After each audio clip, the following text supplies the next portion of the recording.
What is up, guys? Welcome. Good morning. Truth and Transparency. We are here. Let's see what we got. That's what we got.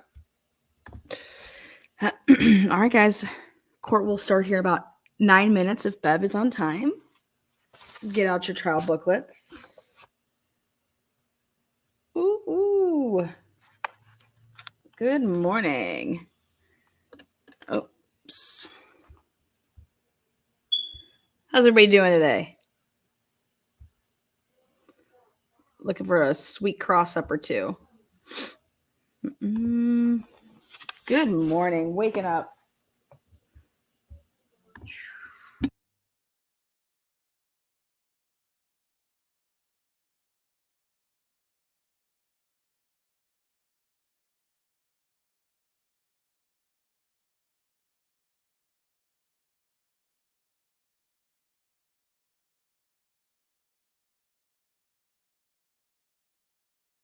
Doing great, jurors. Don't forget to get your bingo cards. Yes, twinning all day over here. Check this out. The bingo cards are there. They're generated. They're amazing. Bev's on Bev. So there's going to be some winners today.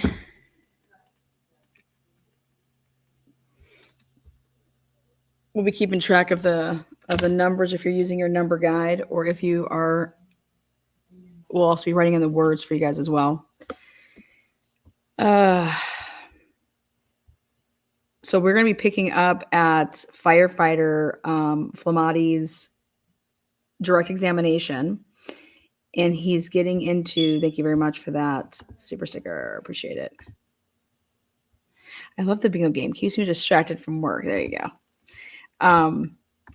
He's the one that made the report. So he's the one that made the 7-page report that we'll hear about.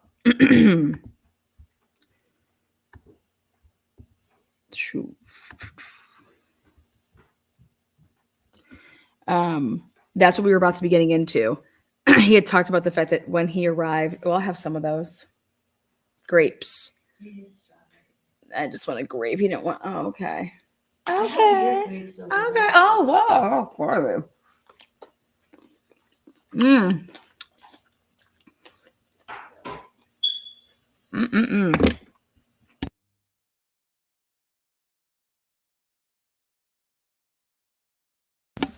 Come on in. Don't be scared. He's the one that generated the report, though. He's going to be talking about, like, he just talked about what time he arrived at the house, what time he got to the patient. Last night, if you guys saw my recap, I destroyed that. It's going to be very problematic for the prosecution when it comes to John O'Keefe's phone, the victim's phone. People are out there thinking that the phone was underneath the victim. I believe the data states otherwise. So this cross-examination should be really, really good. Remember, we're still trying to see who saw John O'Keefe's phone, because it was supposed to be just right underneath him. So when you've picked him up to put him on this so-called stretcher, board, whatever, did anybody see his phone? Was his phone in his pocket, And every single person's going to say no. We've heard nothing but no's so far. His phone was not underneath him. I'm having some grapes this morning. Get your grape on. Court is supposed to start at 9. Bev should start this on time. We're going to be starting with a single bingo, okay? But I'm going to make it easier. And for the opening game, for the 9 o'clock and the 10 o'clock time, we're going single bingo, okay? But you only have to have 4 in a row, not 5.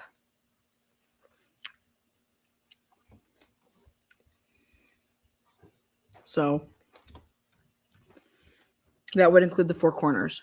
4 corners or a bingo minus 1 spot. So, just for the first 9 and 10 o'clock game. Can they keep their same cards from the last few days if they want to, if they think they have a good card? Mm-hmm. Okay. So they don't necessarily need to generate a new card if they had one from before. But if they didn't go, I would just generate one every morning. I would come in, I'd be like, I'd hit my little link, I'd be like, here's my card today. Woohoo! But it's only when Bev talks. So remember last time it was. So what's the prize today? Well, every bingo game is worth $5, so it's a Bev on Bev. No one won it last time. No, did Miss P win? No, but I gave away $10 to whoever could name my name. That's cheating. Your middle name, it was supposed to be 5, but Miss. I think it was 5. Yeah, whatever it was, I can't remember. P got it right. Okay, listen. Everyone's just waking up this morning, Bella. We're just gonna take it in. Just waking up, but listen, I had something I forgot. Here, do you want to try to catch one of these in your mouth? You can probably do it. How good are you throwing? You ready? Oh, here, try to throw one at me. That was over my head. That was so over my head. Try to throw it at me. Oh, God, here. I'm going to do it myself. You're horrible. How do you play bingo? Ready? Well, there's a link that's pinned. You want to hit that link, hit generate card, and you're going to get a bingo card. Then it's every word that Bev says. Hold on. Only Bev. Only words that Bev says. We're giving Bev one last chance to stick with some law lingo appropriate words. We said if Bev doesn't change up her vocabulary, we are then taking the time to change it up due to Bev's laid back 1-900 voice and vocab. Why don't we just play same card for 8, 9 if nobody wants? 8 and 9. Are you on a different time frame?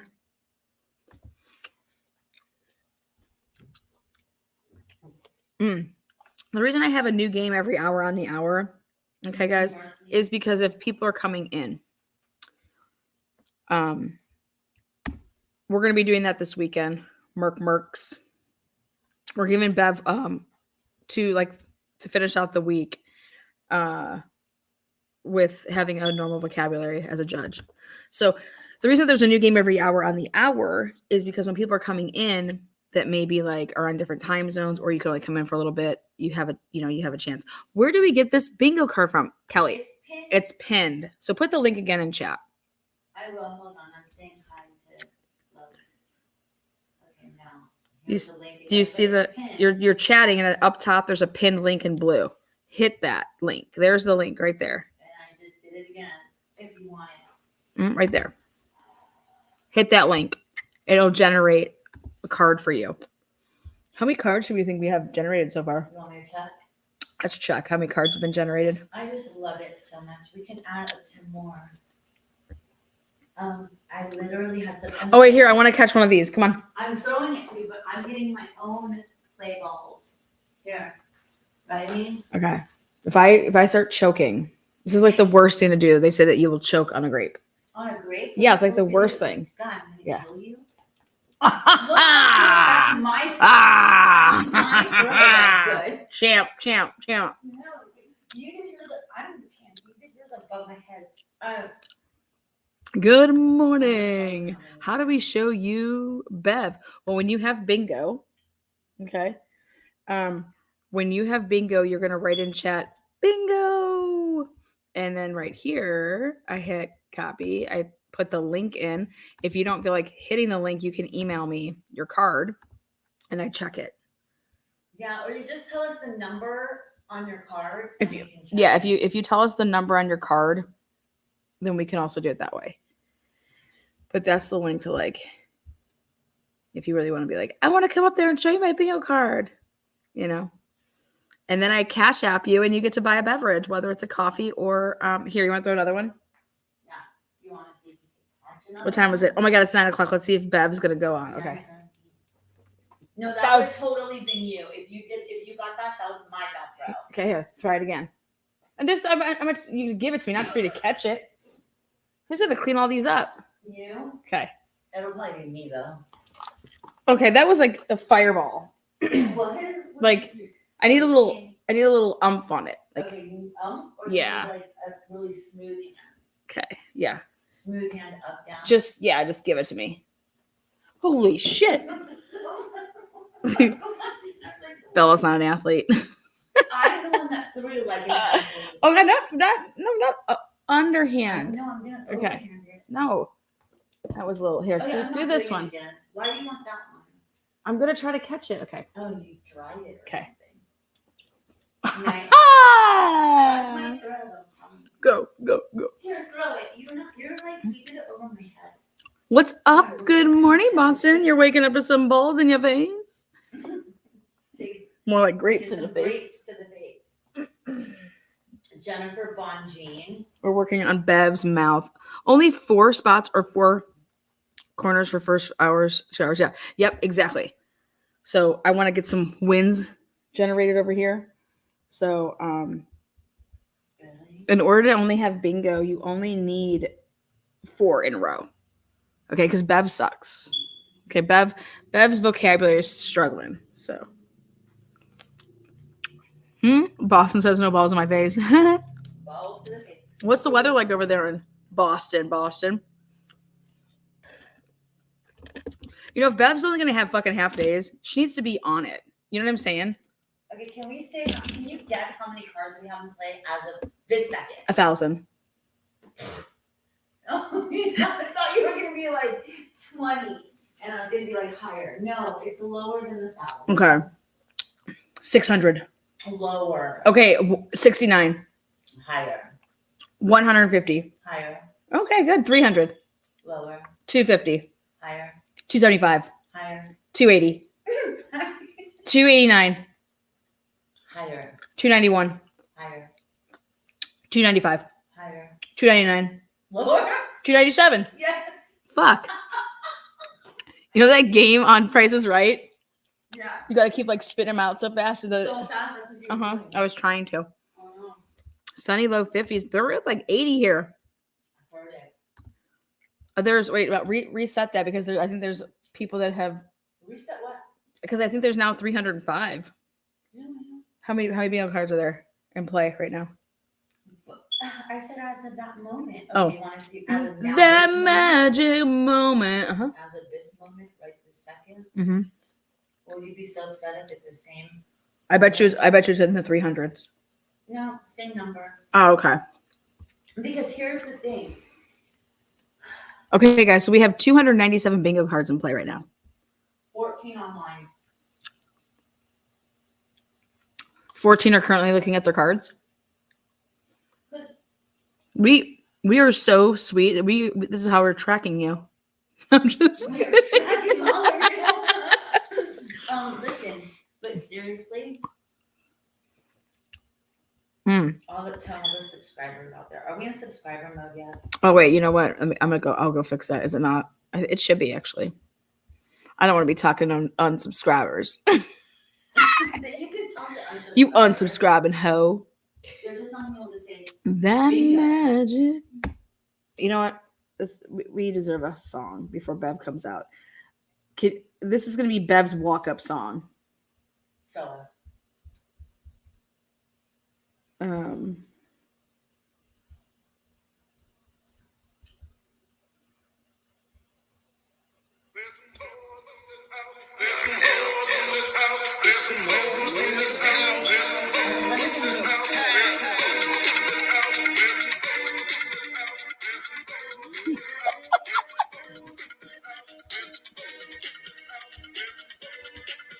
There's some horse.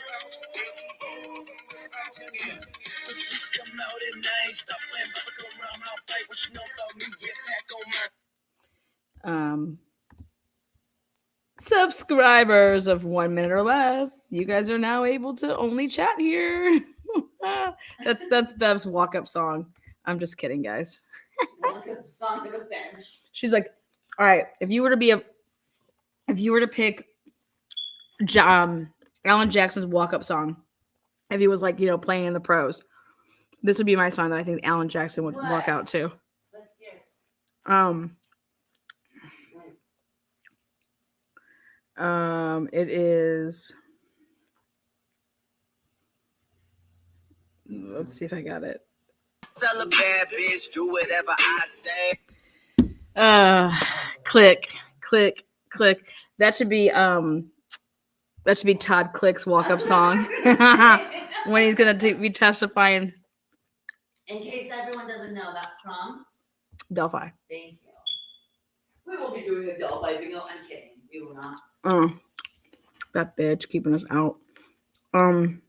I tried playing, but now won't work. Click the button. Click it. I seriously want Bev's schedule. I mean, I want to know who Bev. It's 9:07. This bitch would be fired if she worked at Walmart. Okay, she's coming to work late all the time. She'd be written up. Okay. So true. So Bev, we're gonna talk about this. How do you still have a job? Because any and everybody that shows up to work late every single day, they get written up. They get fired. Okay. This hoe wouldn't make it at Walmart. I told you what she's doing. Ain't nobody special than my click. Now, Bev's true walk-up song would be something like, let's go with,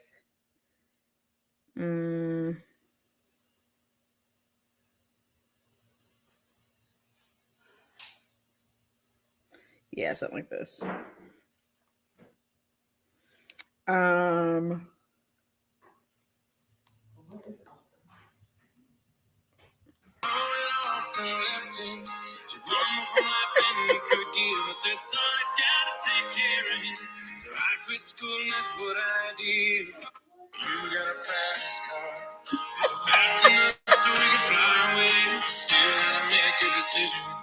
Not guilty or guilty. Vinny Politan's in Boston right now. He's probably watching my show, thinking, Lana, you're crazy, and I want you on my show.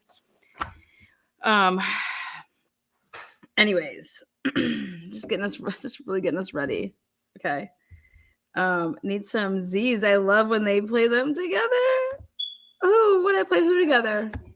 You want to hear some Z's? What? Excuse me? Huh? Shay's like, I needed this.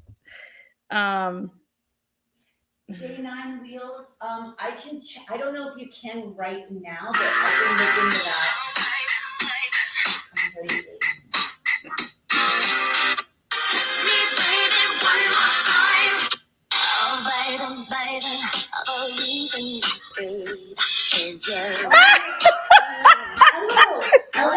The reason I breathe like this. What is Look it? at that. We can see what they've even done.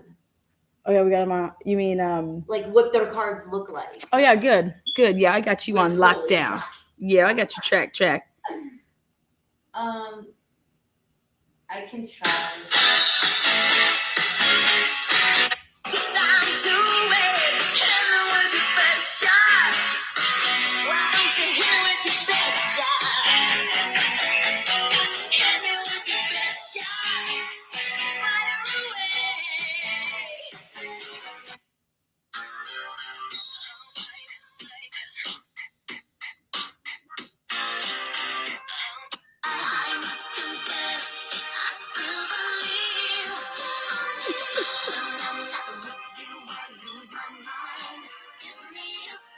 House Long to Die in the Cold.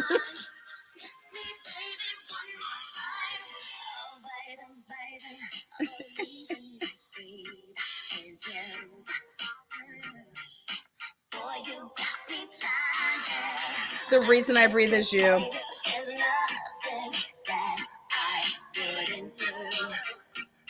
It's not the way I planned it, how you want it to be. Oh God, here we go. Yeah, baby, it's coming on. We're ready.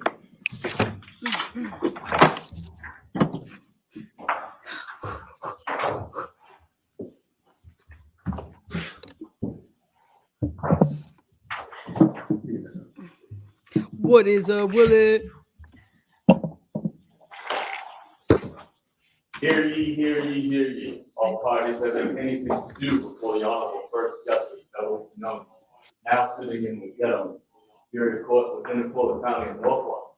Draw near, give your attendance, you shall be heard. Outside the Commonwealth Municipal Court. Thank you. Good morning, Your Honor. Your Honor, this is 22-82117, the Commonwealth versus Karen Reed. Can I have counsel identify themselves for the record, starting with the Commonwealth? Adam Miley for the Commonwealth. Good morning, Your Honor. Good morning, Mr. Lally. Good morning, Your Honor. Laura McLaughlin for the Commonwealth. Good morning, Ms. McLaughlin. Alan Jackson on behalf of Ms. Reed. Good morning, Your Honor. Good morning, Mr. Jackson. Elizabeth Little also on behalf of Ms. Reed. Good morning, Ms. Little. Morning, Judge David Yannetti for Karen Reed. Good morning, Mr. Yannetti. Good morning, Ms. Reed. Good morning, jurors. Do we have a bingo? So I have to ask you those same three questions. Were you all able to follow the instructions and refrain from discussing this case with anyone? Everyone said yes or nodded affirmatively. Were you also able to follow the instructions and refrain from doing any independent research or investigation into this case? Yes. Everyone said yes or nodded affirmatively. Did anyone happen to see, hear, or read anything about this case since we left here on Tuesday? Bev, you looking fresh as fuck. Everyone said no or shook their heads. Okay. So, jurors, from time to time, I will give you instructions or talk to you for a few minutes about how you evaluate evidence. So I just want to take a couple of minutes today. It's part of my job, where my job is to teach the jury about the law. Bangs are flying. So in considering the testimony of any witness, please remember that questions are not evidence. Only the answers, which are in fact the only part of the exchange between the lawyer and the witness that are given under oath, are evidence. So if a witness is asked, isn't it true that after you learned that your uncle left you money in his will, you poisoned him? And the witness answers no. Based solely on that question and that answer, there's no evidence that the witness has an uncle, that the uncle had a will, that the uncle left the witness money, that the witness knew that he did, or that the witness poisoned him. So going forward, I want you to consider the evidence in that regard. Also, there were videos shown to you, and I expect that throughout the course of this trial, there'll be many more videos shown to you. These videos are evidence, and there's audio on these. So what the video shows is for you folks to decide, not me, not any of the lawyers. What an audio recording says is for you to decide, not me, not any of the lawyers, because you find the facts. That's your job. We all have different jobs, but finding the facts in the case is your job.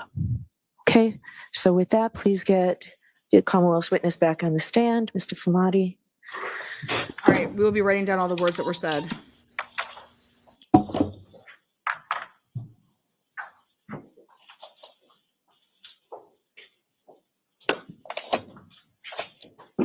Jim, swear it again, please. Thank you. Just watch your step forward. I just need you to raise your right hand one more time. Do you solemnly swear the evidence you give the court and jury the case now and here, to the truth, the whole truth, and nothing but the truth, so help you God? I do. Thank you. All right, Mr. Lally, whenever you're ready. Before I begin, may I just approach the witness to return Exhibit 1? Sure.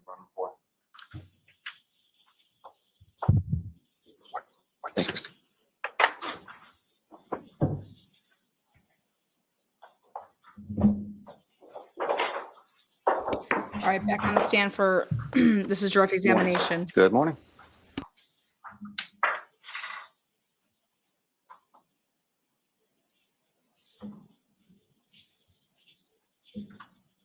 Now, Firefighter Flamati.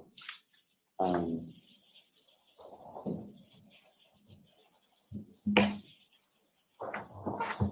believe when we had left off the other day, you had arrived in the area of 34th Fairview Road. Is that correct? Correct. And when you arrived there, what, if anything, did you do upon your arrival? So on arrival, positioning the apparatus is going to be our most important thing, trying to figure out where our patient is and parking our apparatus close enough, especially at nighttime, that we can light up the scene as well as we can. Try and figure out how to approach a scene, because if we have to trek equipment farther distances, it can slow our response down. So we try and make sure our arrival and positioning is as best as we can put it. And as far as positioning in reference to when you first are sort of pulling up on the scene, where are you in the ambulance again? So I would have been the passenger of the ambulance. Usually the tech that's leading into the call will sit on the passenger side to try and mentally get ready for what's going on, whether it's reviewing protocols or just trying to assess the information coming across the radio so you can update your treatment plan as much as you can before you even see the victim. And when the ambulance comes to a stop or it's parked in your position, what if anything do you see sort of as far as the scene is concerned? So we have our fire apparatus that are helping light up the scene, but we also have 2 female parties going by to the victim on the side of the road, and going back and forth between that person and the side of the road. And from the position when you first arrive, are you able to see the person on the side of the road? You can see a shape of a person, so we know that's where the patient is, because we reported that there was a party on the side of the road. So seeing a body shape, that clued us that that was where we were headed. In addition to the ambulance that you're in, how many other vehicles are on scene when you get there? When I get there, I believe it is engine 3 and car 5. And beyond sort of the vehicles from your department, what if any other vehicles do you see when you get there? If I remember correctly, it was just a personal vehicle. I don't remember if there's any police cars on scene at that time. And from your orientation when you pull up, where is the body positioned? To your left, your right, or something? To my left. And so after the ambulance is positioned, what do you do? So then it's going to be bringing all the equipment over to the patient's side to be able to extricate them from that situation, whether it's a house or a street or a road. We assess where they are and then the best tools to get them out into the ambulance to be able to work effectively on the patient. When you proceed over to, now again, at some points subsequent later on, are you able to identify who the person on the ground is? Yes, we will try and get a general idea of the age of the patient, the positioning of the patient, how they were found, and then when we get them into the ambulance, we can start identifying ways to register that patient in the emergency room. So identifiers, whether it's a license or witnesses, or we try and figure out who they are so they can get registered at the hospital. And at some point, were you able to identify who this person was? That's correct. His wallet was in his pocket and we were able to grab his license. And who were you able to identify? That was John O'Keefe. And so with reference to Mr. O'Keefe, when you first observed him on the ground, how far away from the street or the roadway is he? I'd say approximately 10 feet away from the road. And how is he positioned as far as how is his body positioned on the ground? I'd have to review, but I believe he was supine on his back. Just in general terms, first, when you're responding to a call of this nature, what are some of the protocols or that you were speaking about? What is it that you're seeking to do or assess when you first arrive? So we're trying to determine if it's a cardiac arrest, that whether it's a viable transport or workable arrest. We have certain protocols within the Massachusetts protocols for whether we work the patient or we relieve the patient on scene if it's a police matter, if there's injuries not sustainable with life. So we're trying to make that assessment before we make any decisions. Let me stop you there just for 1 second. You do use the term as far as cardiac arrest. Based on your training and experience, what do you understand that term? So cardiac arrest, to the best of my knowledge, is just the cessation of electrical and mechanical activity in the cardiac muscle. So the cardiac muscle pumps blood throughout the body, and when that stops, all life stops after that. Now, in particular reference to the conditions, the weather conditions that you find yourself in, what, if anything else, is sort of on the scale or spectrum in regard to diagnosis? So cardiac arrest, depending on where they're found, we try and figure out what led them to be at that point. So we're looking at weather conditions as well. That can also affect viability of resuscitation. So due to the extreme weather, extreme cold, we'll attempt resuscitation on that patient due to the fact that it'll prolong viability of the arrest or ability to recover from cardiac arrest afterwards. So weather is definitely a key factor in where they are found. And you're familiar with the term based on your training experience called hypothermia? Correct. And so what, if any, sort of relationship does cardiac arrest have? Well, let me ask you this first. What is your understanding of the term hypothermia? Exposure to extreme cold that lowers your core and extremity temperatures down to below 95 degrees, usually. And what, if any, interplay is there between hypothermia and cardiac arrest? So like I said before, it'll prolong how long, it'll preserve the body after arrest. So if somebody's found in like a cold water situation, there's been multiple reports of patients recovering after being drowned in cold water for up to an hour. So viability is definitely improved by the cold weather. As far as viability is concerned, you talk about doing your assessment. What are sort of the steps that go into your assessment? So we're looking at obvious signs of death. So we're looking at exposure of brain matter. We're looking at traumatic injuries, decapitation, things that would basically be non-life sustainable. We're looking at signs of lividity and rigor to basically show us how long the patient has been down for. And the age of a particular patient, what, if any, relationship does that have to your assessment?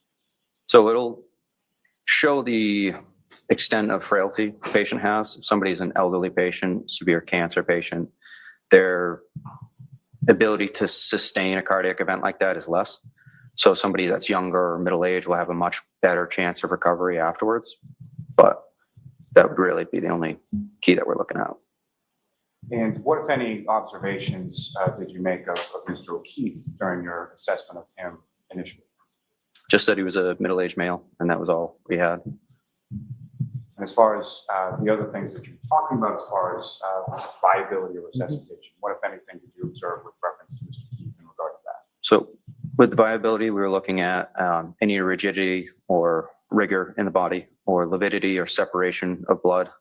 You would have a pooling of blood or bruising, it would look like, at the lower parts of the body, depending on how the person's positioned. Basically, if they're supine, you'd have positioning or pooling underneath the body. And then you would have stiffness of the arms, legs, jaw, neck to be able to move the body. We're looking to, if they don't have those things present, it's another check mark of saying this is viable, we can work this. And specifically as it applies to your assessment of Mr. O'Keefe, what, if anything, do you recall in regard to that initial assessment as far as viability? So his limbs were able to be moved, jaw was able to be moved. The posterior of his body was red, so not the indicative of lividity that we're looking for. So we termed it to be a viable arrest and continue to work. You mentioned as far as sort of gathering your equipment, bringing it over to Mr. O'Keefe, what, if any, equipment did you gather?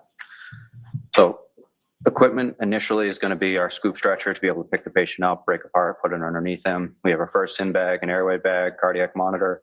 We'll bring all that over to the patient's side to be able to do as much as we can in that situation. But due to the weather, we wanted to get him out of the weather because that was one of the things that was hurting him at that point, is getting him into the warmer ambulance and beginning the warming process. So get into an area where we can assess the patient thoroughly with good lighting and to be able to expose the patient, begin the warming process.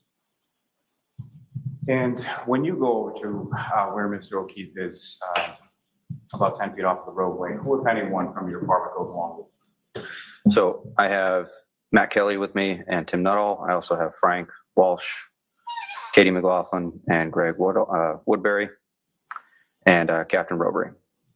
And as far as this sort of initial assessment on the ground with Mr. O'Keefe, what, if anything, were sort of each of those respective people doing with regard to Mr. O'Keefe?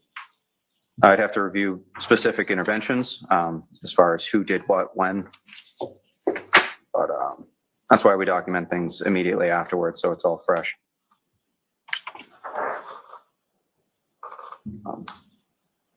So CPR was initiated by me and ALS assessment as well. So I can go over individual interventions if you'd like, but it's really a call. And for the record, sir, you're looking at exhibit number 160, and what page of that are you looking at? It says 2 of 5 of my EMS report, but there's also the NFIRS report on the top as well.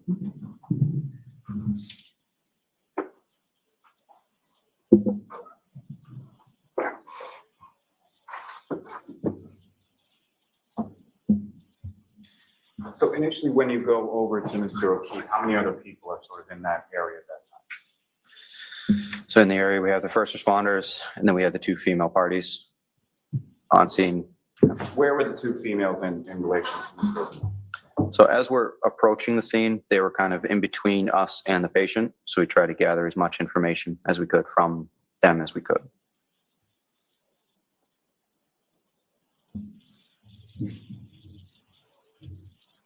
So once you make that determination as far as viability of resuscitative efforts, sort of specifically, what are you and the other firefighters doing in regard to those efforts with Mr. O'Keefe? So we're beginning CPR. We're trying to establish good quality CPR, get the patient onto our stretcher, begin an IO, start medication, start ventilating the patient. All this,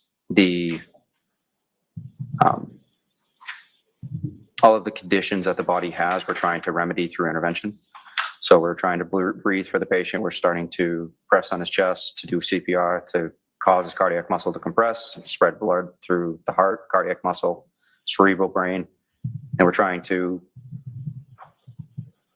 reverse what's happening in the body. Now, as far as when Mr. O'Keefe, you observed him on the ground, what, if any, snow did you observe on or around him in that area? So the snow was probably up to the mid-axillary point. So we're looking at probably halfway up his rib point. Top of his body was clear. And do you know about how much snow was covering his body up to the mid-axillary? I'd say probably about 4 inches, 4 to 6 inches. Now, as far as your observations of Mr. O'Keefe when he's on the ground, what, if any, observations did you make as far as how he was dressed? For the exposure, I'd say he was pretty underdressed. Long sleeve t-shirt, jeans, nothing really substantial to be out in that type of weather. And at this point or any subsequent point, what, if any, observations did you make of Mr. O'Keefe's footwear? By the time so our first priority is obviously going to be treating the patient. His clothes do matter, but it's on the list of priorities, not huge. So by the time we figured out he was missing one of his shoes, we were already at the hospital at that point. And do you recall which of his shoes he was missing? I don't. And as far as that missing shoe, was that something that you or any of the other firefighters, paramedics would have needed to have removed on scene pursuant to any sort of treatment? Nothing would have been done through the feet. It would have been just exposure of the patient to see possibly the extent of frostbite, if it had started affecting his extremities, fingers, nose, that type of thing, hypothermic reaction there. Would that be something that would have been removed by one of you or one of the other firefighters while he was on the ground? If it would have been removed, both of them would have been removed to assess that. It wouldn't do much good to just remove one and leave it there on scene.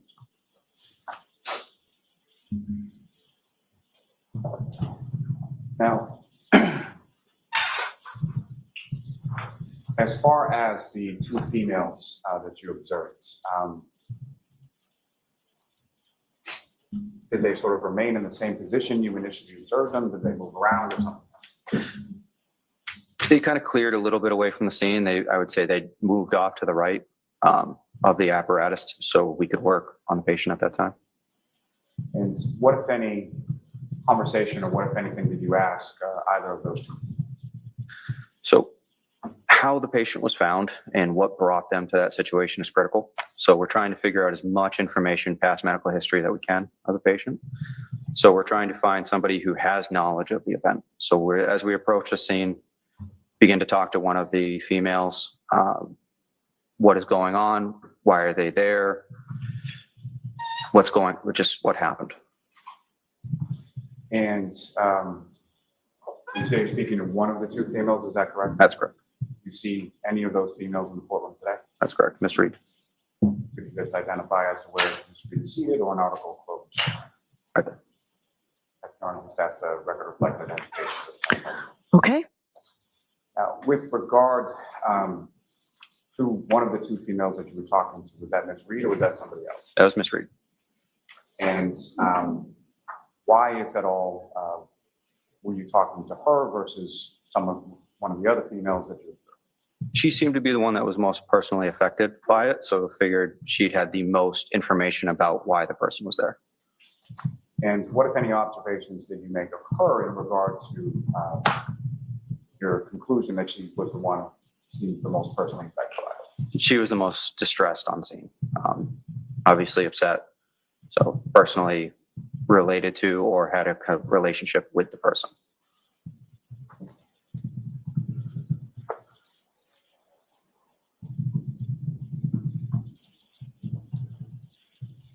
Before we get to any conversations, what, if anything, did you observe Ms. Reed or any of the females doing with reference to Mr. O'Keefe's body when you first started to come up to this?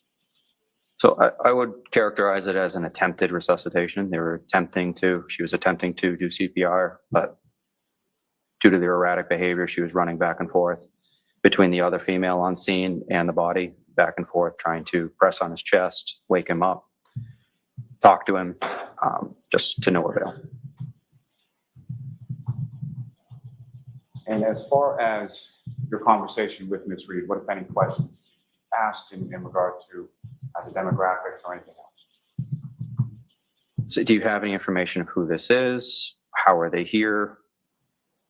Tried to get any type of information we could from her at that time, but with no luck.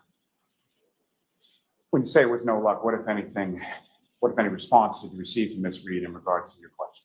So the only response that I was personally given was just, I hit him. Oh my God, I hit him. And when she's saying, I hit him, oh my God, I hit him, how loudly is she saying that? So she was within 2 feet of me, but very loud. Any type of follow-up questioning, did you hit him with your hand? Did you kick him? What happened? She just repeated the phrase over and over again, I hit him, I hit him.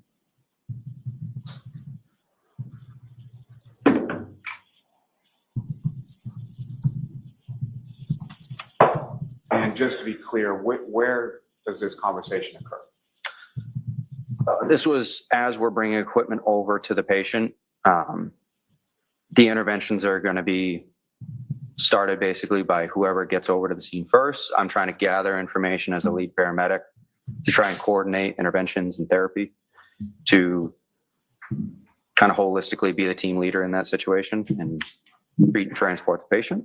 So it was on approach to the patient, probably halfway between the ambulance and the patient. And with regard to that treatment of Mr. O'Keefe, you referenced it earlier being within your report. What were sort of those steps or what, if anything, did you and the other firefighters do with regard to treatment? Before you answer that, Your Honor, may I request, may the witness just refer to the ZMS report as you go? Yes, if need be. Thank you. So we try and document through our flow chart of all of the interventions that we're doing. So CPR is obviously going to be our first priority. CPR is initiated, unchanged but successful in the actual intervention itself, no complications.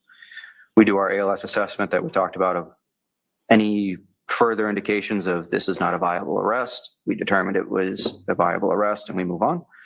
Then we're going to start, we refer to it as a bag valve mask at 15 liters per minute on oxygen. The patient's not breathing on their own, so we're trying to assist ventilating that with high flow oxygen as well. And easy IO, which is a needle we put into the bone of the tibia of the patient. That was on that right tibia was the first one we put in. We're going to be putting in warm fluid. We have a warmer in the back to be able to bring up the core temperature. Then we start with epinephrine, 1 milligram through that IO.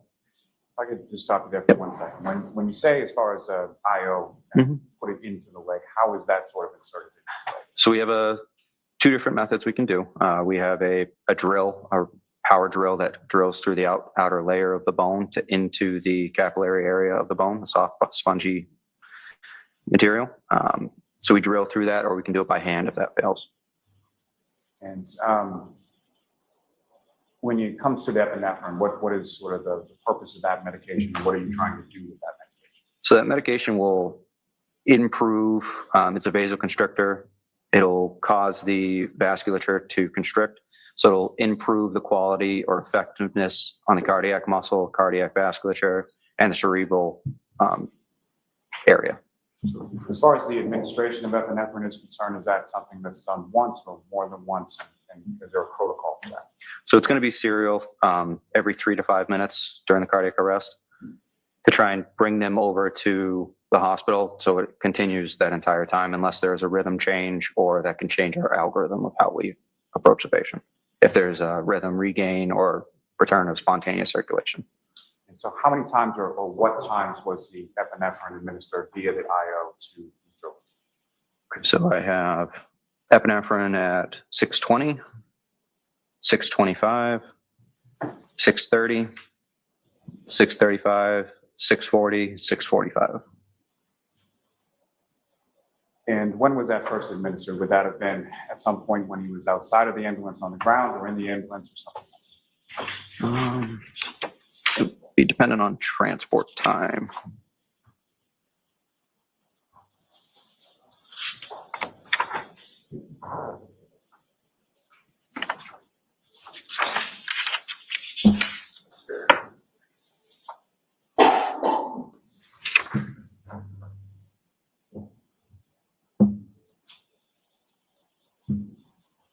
So we're at patient side at 6:15, transport 6:27. So best estimation would have been inside of the ambulance at that point.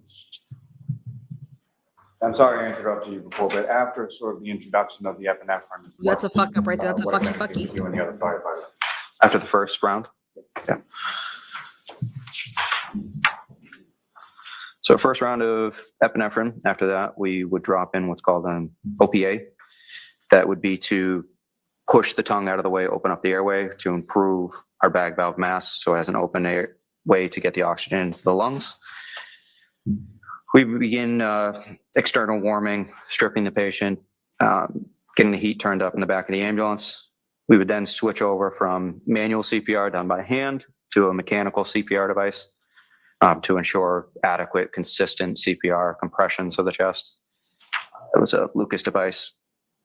Put that on the patient. And then we continue with another round of epi. Patient's starting to warm up this time, so we would do suction at that point to try and suction fluid out of the airway to improve ventilation efforts. Another round of epi is done. We have another suction, this time through a deep suction via the endotracheal tube. Oops, sorry, at 6:22 after warming, we intubated the patient.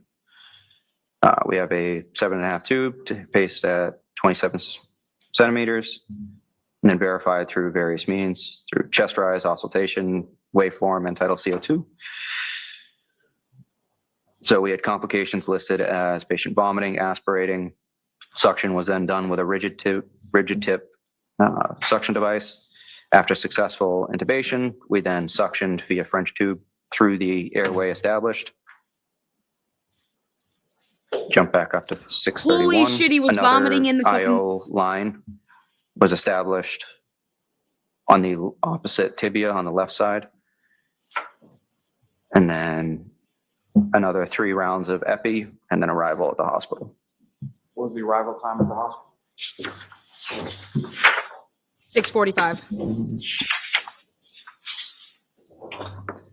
At destination was 6:45. What hospital was that again? I'm sorry. Good Samaritan Medical Center. There's a term that you use in your reports called, and I'll probably butcher this, but asystole, is that correct? Yeah, asystole is going to be a cardiac rhythm where there's no electrical activity in the heart and is referred to as flatline.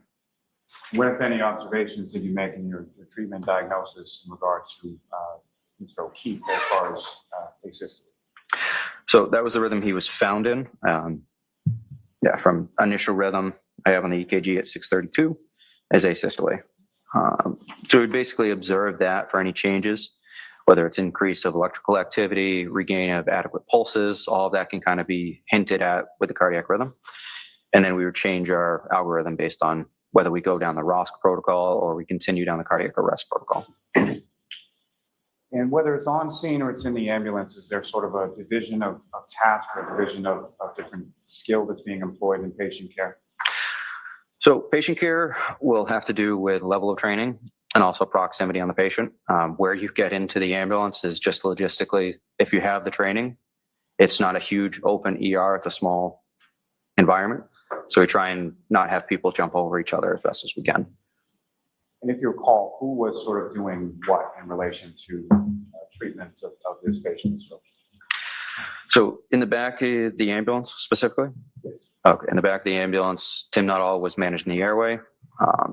I was the team lead that was kind of coordinating all of the interventions. Matt Kelly was assisting in gathering equipment, doing CPR before the mechanical device was placed on.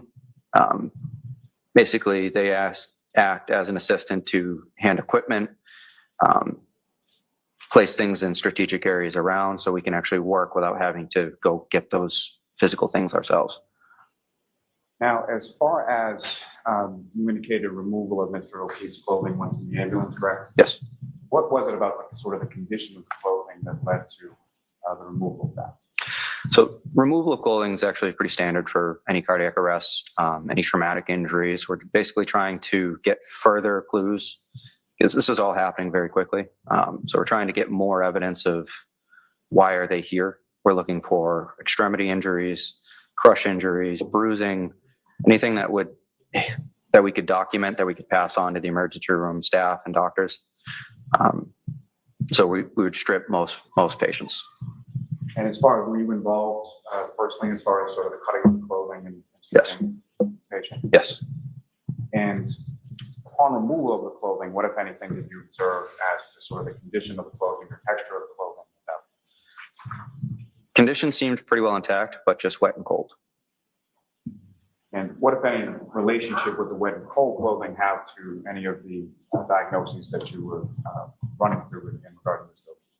It would really just be the exposure to the weather would be our biggest trigger off of that, or if you had protruding injuries through the clothing, compound fractures, things like that. The clothing was intact, but we knew it was wet, it was cold. So as we strip things off of him, we can see underneath basically if there are any not every fracture breaks through the skin, not everything causes obvious things, obvious signs. So as we strip the patient, we can begin to further assess. Take you back just for a second to outside of the ambulance. Yep. What, if anything, specifically were you able to observe with reference to any injuries Mr. O'Keefe has sustained? Injuries are pretty tough to see outside of the ambulance just due to the weather, due to the lighting. We have seen lighting on the ambulance as well, but let me ask you, yeah. as far as what, if any, difference did you know between the lighting in the back of the ambulance versus when you were with Mr. O'Keefe on the ground? So he was still out in the weather at that point, so bleeding wasn't really obvious at that point. As soon as we get him into the back of the ambulance, then we start noticing hemorrhage from different areas of his body. And when you say hemorrhage from different areas, which areas specifically? So mostly from his mouth, his eyes, nose. Yeah. And just to be clear for the record, when you use the term hemorrhage based on your training experience, what do you understand that? Bleeding, external bleeding. Now, you mentioned that there was some suctioning of Mr. O'Keefe's airway, is that correct? Correct. And what, if anything, specifically was suctioned from Mr. O'Keefe's airway? Suctioning from the airway was mostly blood, blood, sputum. And as far as how much, what, if anything, you have to sort of measure how much blood was suctioned out of Mr. O'Keefe's airway? So we have a canister that has marks of milliliters, so we can determine as we're suctioning how much is in that container at different times. And about how much, based on that, was suctioned from Mr. O'Keefe's airway? So the initial suctioning with the rigid tip was about 150 milliliters. And subsequently, so that would have been above the airway in the mouth in that type of area. We establish the intubation, and then deep suctioning with that soft tip through the intubation tube would have been another 50 milliliters of fluid. Now, with reference to, you mentioned some observations in Mr. O'Keefe's back, correct? What's that? You Sorry. mentioned some observations you made earlier in reference to Mr. O'Keefe's back. Yes. And what were those again? So that would have been redness of the skin of the posterior of the body. What, if any, significance does that have to you as far as your observation? So redness from the skin, if it's general or across the body, can mean certain things. If it's just a particular area, and due to the fact that it was cold outside, that would have been the initial stages of frostbite or exposure to cold. And as far as the remainder of Mr. O'Keefe's body, what, if any, other observations did you make? In which areas did you make those observations to in regard to the initial state? So for as far as the cold exposure, cold exposure, we're looking at the most exterior parts. Extreme cold exposure can lead to frost nip and frostbite in different areas. The first affected areas are going to be your fingers, your ears, your nose, your toes, that type of. So that was a cold, waxy, pale, stark white substance, basically, or condition of his skin. And on each of those areas that you just described? Yes. Now, sort of up in the area of Mr. O'Keefe's head, you mentioned some bleeding from the eyes and the nose, correct? Yes. As well as his mouth. Yes. And beyond that, what, if any, observations did you make of any other sort of injuries to his head or his face? So his eyes were pretty well swollen. We were trying to clear areas of blood to figure out if there were any contusions around the head. I believe there was a contusion on his forehead. Also had some markings on his extremities as well.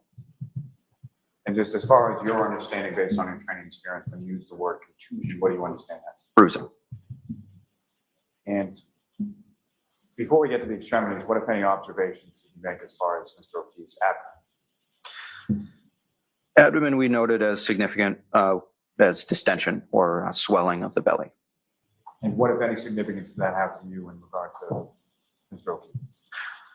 It's another of our detailed assessments. We go through the body in a more detailed way to try and find more clues that we can pass on for the assessment.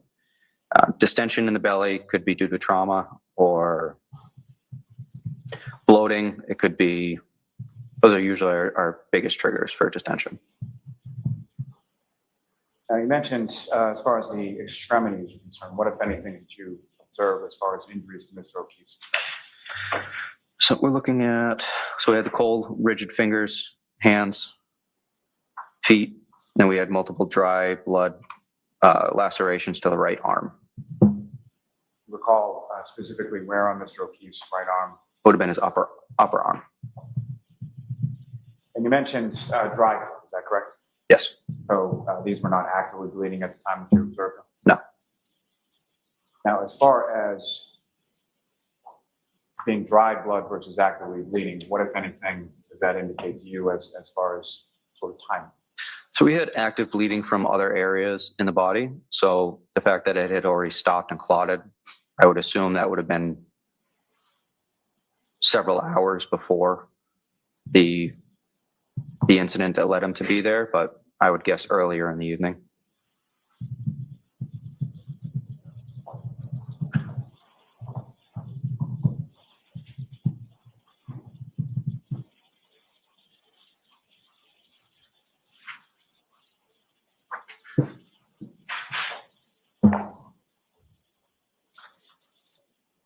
Now, as far as the history is concerned, your attempts on scene, and then what, if any, attempts were made subsequent when you were in the ambulance to obtain any sort of history of how Mr. O'Keefe can be there, or what, if any, and causing injuries you observed? Once we get the patient into the ambulance, there was no family, no bystanders in the back of the ambulance, so then it's going to be solely based on physical assessment. And within sort of the team of firefighters that you had, who, if anyone, did you direct to try and obtain that information while you were in the back? So that would have been Katie McLaughlin. And what did you ask Mrs. McLaughlin? So Katie was one of our senior paramedics at the time. So we had enough skilled hands working on the patient at that time. So to direct her, I wasn't able to get as much information and still had a skill to do or still had a task to do to run the cardiac arrest. So I directed Miss Reed over to Katie to try and gather more information as to why they were there. If you could get any more information about who he was, events leading to the injury, how long he was down for, any type of information, and then moved on to the patient at that point.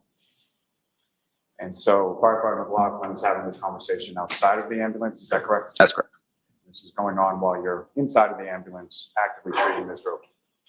It was a very quick process. So I start the conversation, wasn't productive, wasn't moving forward, moved her over to Firefighter McLaughlin, continued on to the patient, and then started treatment, moved the patient in, and then Katie came into the back of the ambulance to help. So it was a very quick process.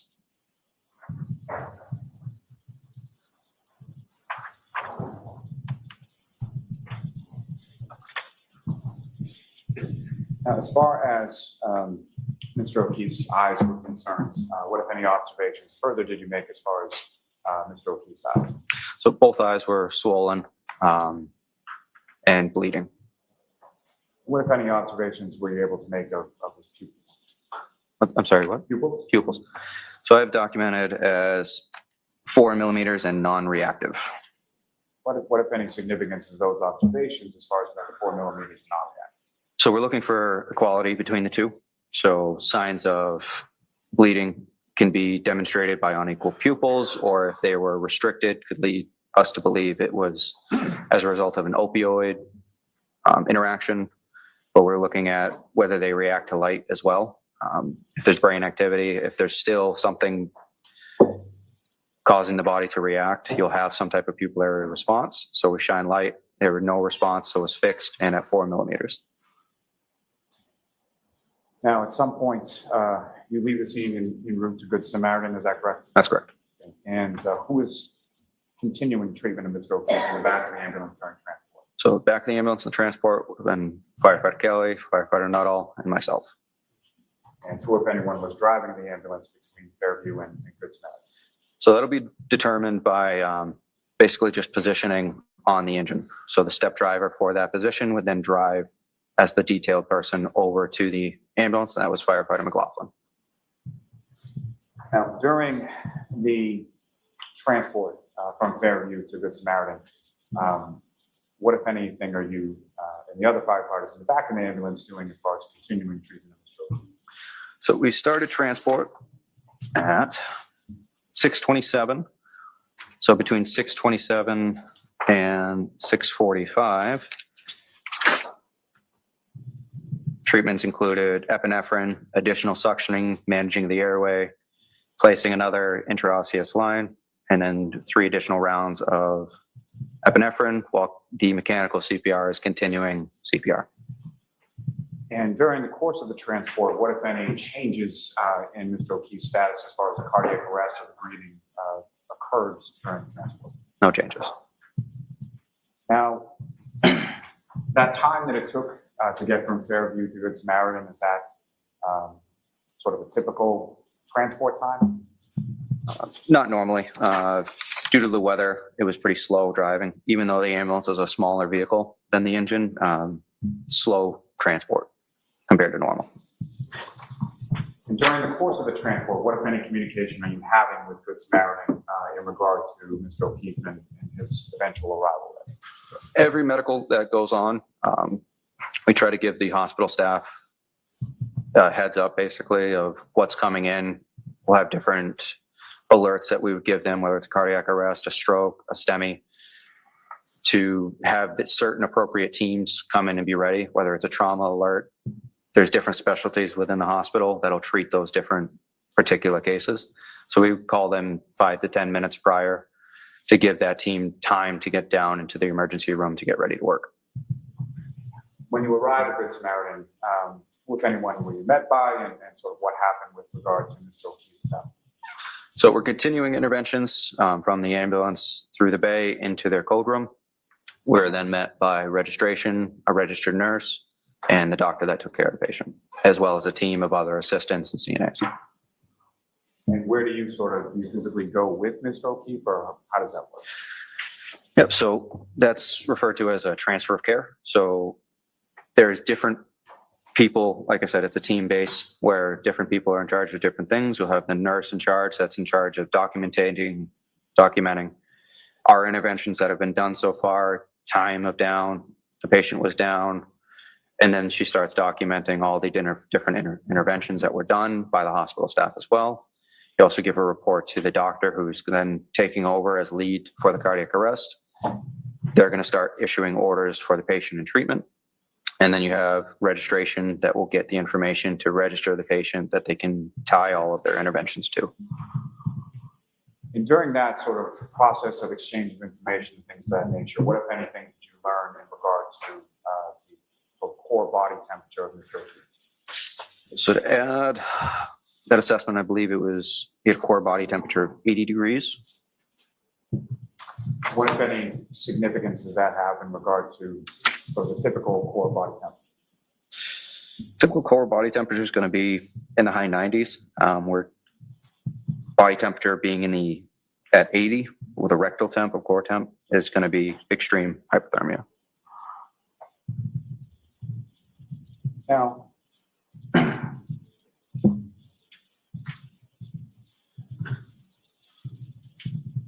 you're at Good Samaritan for a certain amount of time, correct, before you quit? Correct.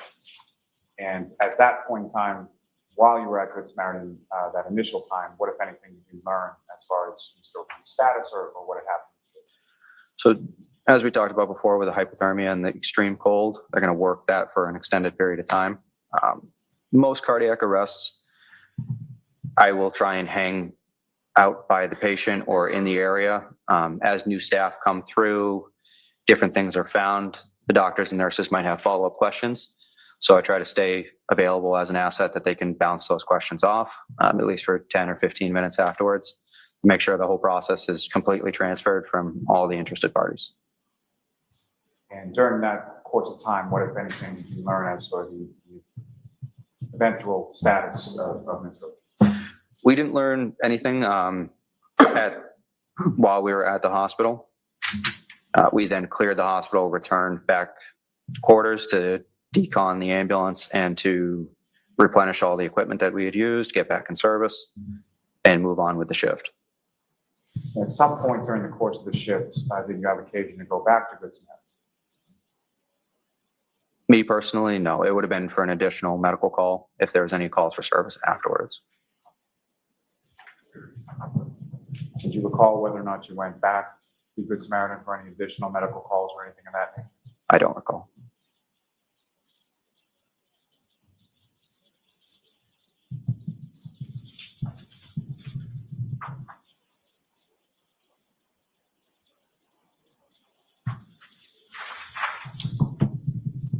So if I could direct your attention to the screen just over there. Ms. Gilman, if I could please have exhibit number 9.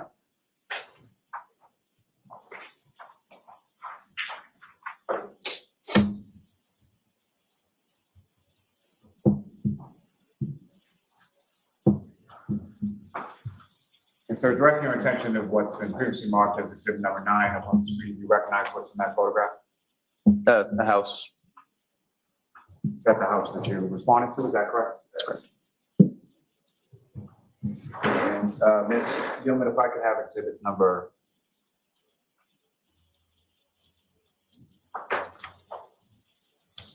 Ms. Gilman, if I could have exhibit number 14.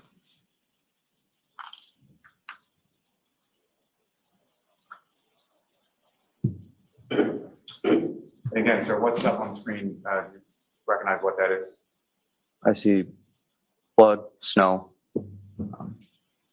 general area, not sure. And lastly, Ms. Gilman, if I could have exhibit number 18.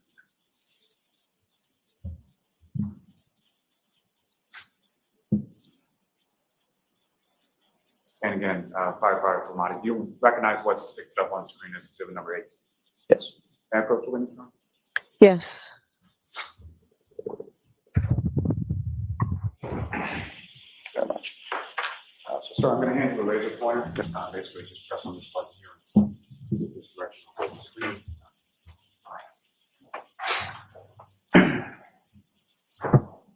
So, Firefighter Flamati, within this photograph up on the screen is Exhibit 18.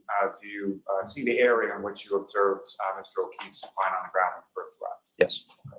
And using that laser pointer, could you direct the jury's attention to where in this photograph you observed Mr. O'Keefe when you initially arrived? Initially arrived would have been in this area here. Thank you. And just one moment, Your Honor. Yes. Here we go, baby. Cross-examine. Thank you. Cross-examine. She says yes. I'm gonna have to start putting yes. Nothing further for this witness at this time, Your Honor. Right. Cross-examination. Oh, here we Thank you, go. Your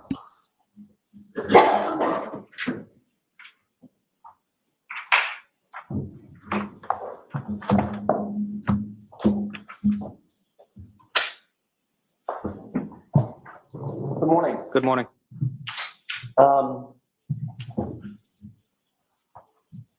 I'd like to start sort of at the beginning. When you first arrived Yes. at the location, you indicated that you could in fact see the body from your perspective, correct? I could see a body, yes. And I think you indicated the shape of the body. Yeah. Couldn't tell if it was female or male, Nope. but obviously looked like a human figure. Yes. Okay. That drew your attention to the left side of the ambulance as you were approaching, correct? Yes. And you're sitting on the right side, which means you're sort of the furthest away from that figure from the perspective of the ambulance. And the ambulance, yes. And you had no problem making out that figure in the snow. So figure in the snow, we had a good distance between the ambulance and the engine, so yes. Okay. And you indicated that the figure in the snow was on top of the snow, if you will, with some snow accumulating up the body of the individual. Yes. But he was not covered in snow. No. There wasn't like a mound of snow over this figure. There were mounds of snow in the area, but not over the patient. Due to the wind, there were snow drifts in the area. And his clothes were dark as compared to the white snow. Yes.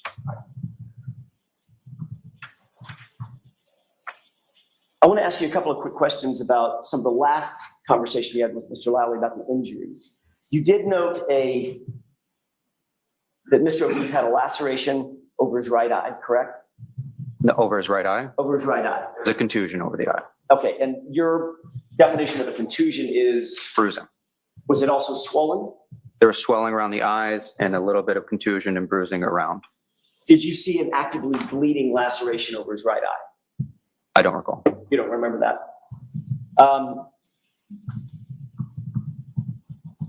What about his left eye? Both eyes were pretty well swollen shut. What about not from the nostrils, but on the skin on the nose? Did you note a laceration or multiple lacerations on the nose? So due to the bleeding that was coming from the orifices, trying to clean the area and find exactly where it's from is sometimes difficult. So we can just say it was bleeding in that area. Okay, so you can't define, as you sit here, you don't remember if it was bleeding from the nostril or from a laceration on the nose? I believe it was the nostrils. Okay. Are you saying that there was no laceration on the skin of the nose, or you just don't recall it? On the top of the nose, no, I don't know. I'm sorry. On the top of the nose, I don't recall. You don't recall. Okay. With regard to his abdomen, you indicated that it was distended. Yes. A medical term for swollen. Yep. You said that could be from trauma or it could be just bloating, correct? Correct. Did you notice any contusions on his abdomen? No.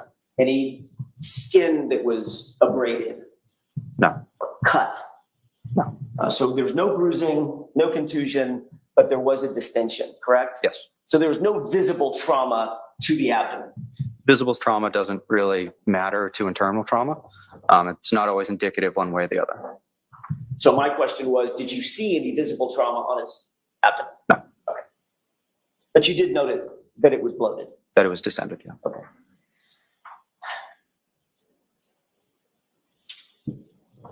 I want to talk to you for a second about, if I could shift gears, about the conversation that you indicated to Mr. Lowry that you had with Ms. Reed.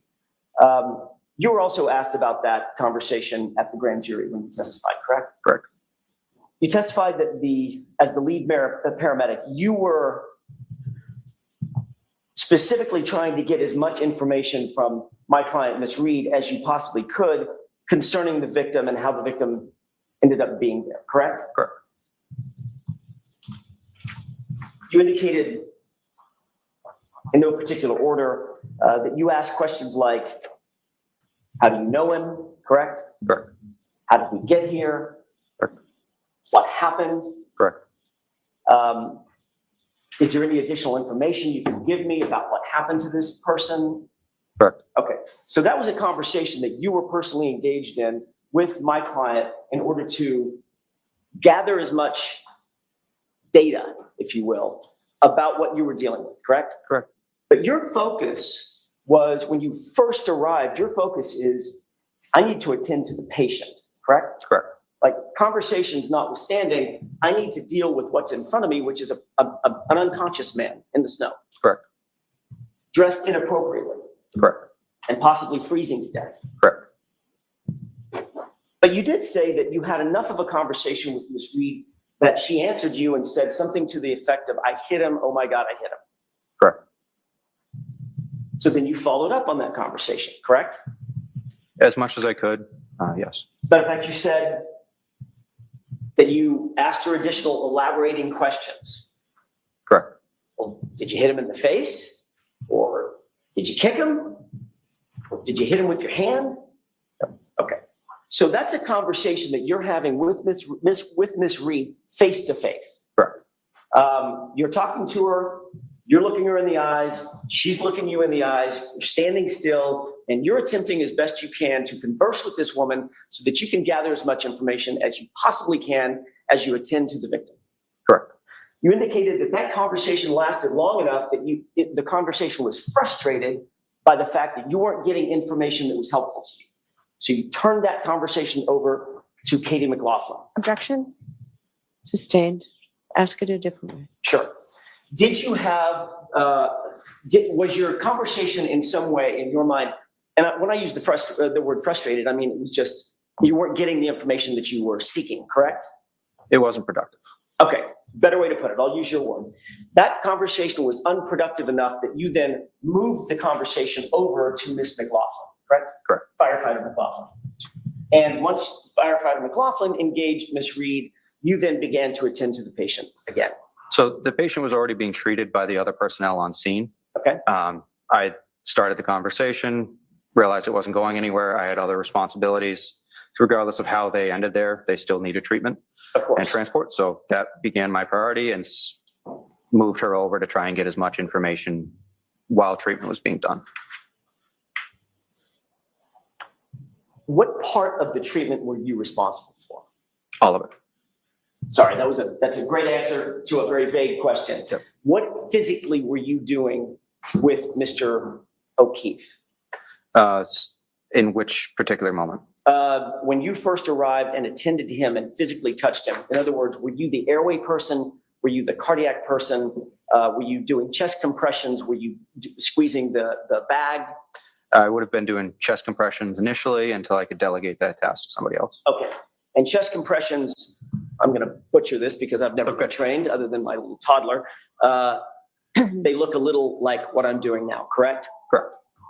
And I indicated one palm over my hand, arms extended, and you can see my shoulders moving up and down in a rhythmic fashion, correct? So if I didn't get an answer, correct? Yes. I'll wait till then. What were you wearing? What was I wearing? My uniform. Didn't expect that one, did you? That was a different one. Heavy winter coat. Okay. The uniform. Do paramedics wear sometimes bright yellow for safety? Yes. Were you wearing a bright yellow heavy winter coat? I don't recall. I have a few different coats. Got it. Do you remember what Ms. McLaughlin was wearing? I don't. Okay.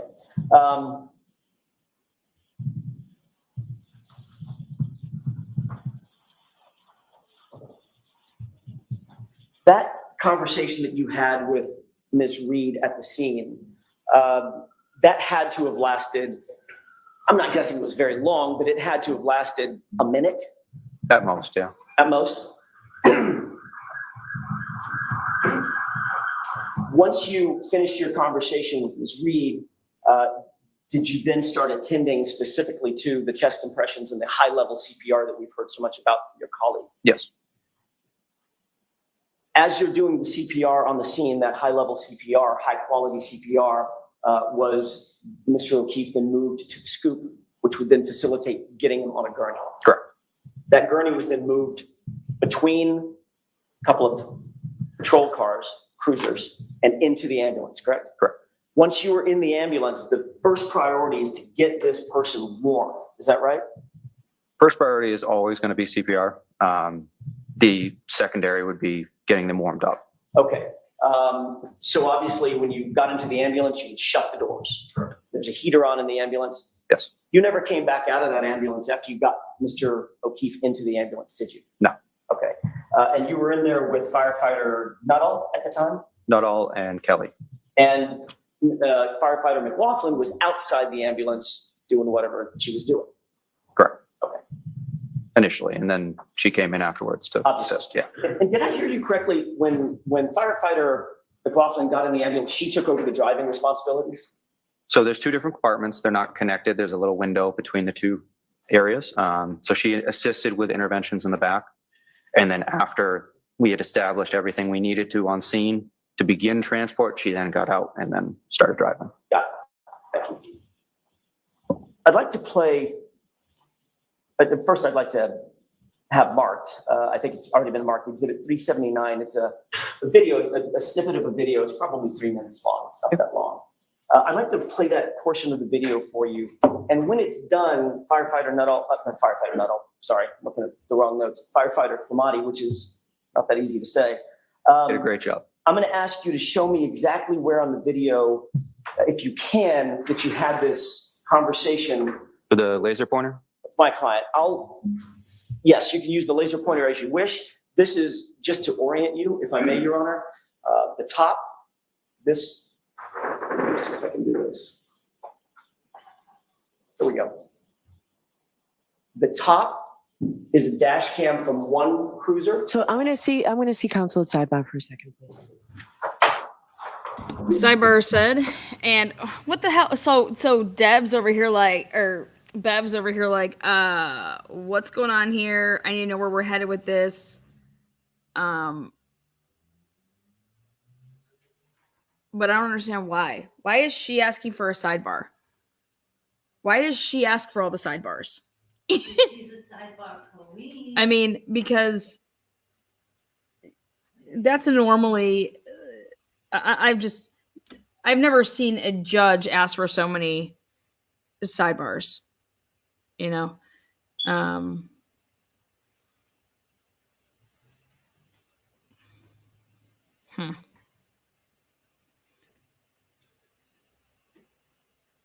She's controlling. So this is going to be Exhibit 379 while we're sitting here with the sidebar. They got to get into this time. That's why he wanted to know how long, and you're doing your press, how long, a minute at most. That's going to be really important. 1 minute. I want to hear about the temperature, if they took his temperature in the ambulance. Let's hear where she goes with this. For this, until we pause it, I'm going to ask you to focus your attention on the top dash cam video. Go ahead and play that. Where's our bingo? Who's our bingo? Can you pause it? We have Actually, I need to see counsel at sidebar again. Oh!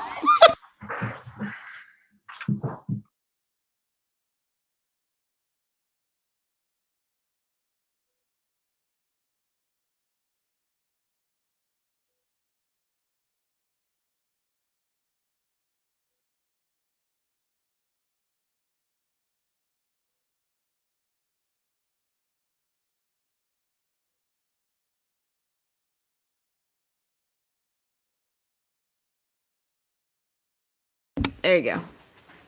All right. So, Bev, what are you doing, Bev? Ooh-wee. Ooh-wee.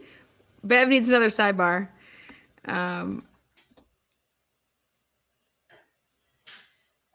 All right, we got a bingo. This will be our first bingo.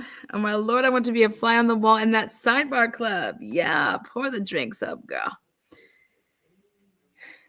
Yeah, she is definitely trying to limit the defense. I mean, all of this is total discretion. You can totally appeal based on her discretion. This is nuts. Are we clearing our cards? Yes, because we now have a bingo. Wait, we don't know if we have a bingo yet. We need to Oh, double check oh. the bingo. Bella's the double checker bitch over here. But is that really her card number? Is Oh, don't tell me you're. Is it really 6633929F? What's your card number, girl? You can email me your link and we'll just pop up. Sidebars will be released unless sealed afterwards, says Mary P. Well, let's hope so, because I want to hear all about this. Yeah, we've been talking about that. And then I saw her dad's lips, and that's actually like, that's just how she's born. I'm telling you. You need to see her dad's mouth. No. Karen Reed's dad's mouth and Karen Reed's mouth are identical. Yeah, but she holds her mouth, and she should get trained on the money that she got. Wait. All right. So is Kelly in chat here? Kelly, what's your email? Oh, there she is. I have the card number, but I just can't find it right now. But just make sure that's really. Yeah, she can screenshot it, but Bev is sweating. Should we add sweating to the bingo card? Because there should only be six numbers, and she has 8. So can she look again? Folks, we'll take a 15-minute recess. What in the world? All right, please. We are in recess. What the hell, Bev? Okay, what else is that? Okay, so they have issues with what he's about to show. He's going into exhibit 379, which is a 3-minute video, and it's gonna have to do. Hey there, Karen Reed trial watchers. You know what a lot of the trials we cover remind me? It's that you got to be careful who you surround yourself with, who you let into your life. Do you really know? I mean, it's a scary thing to think about. Well, that's why I'm so thrilled to talk to you about Oh, hell to the no. the sponsor of this.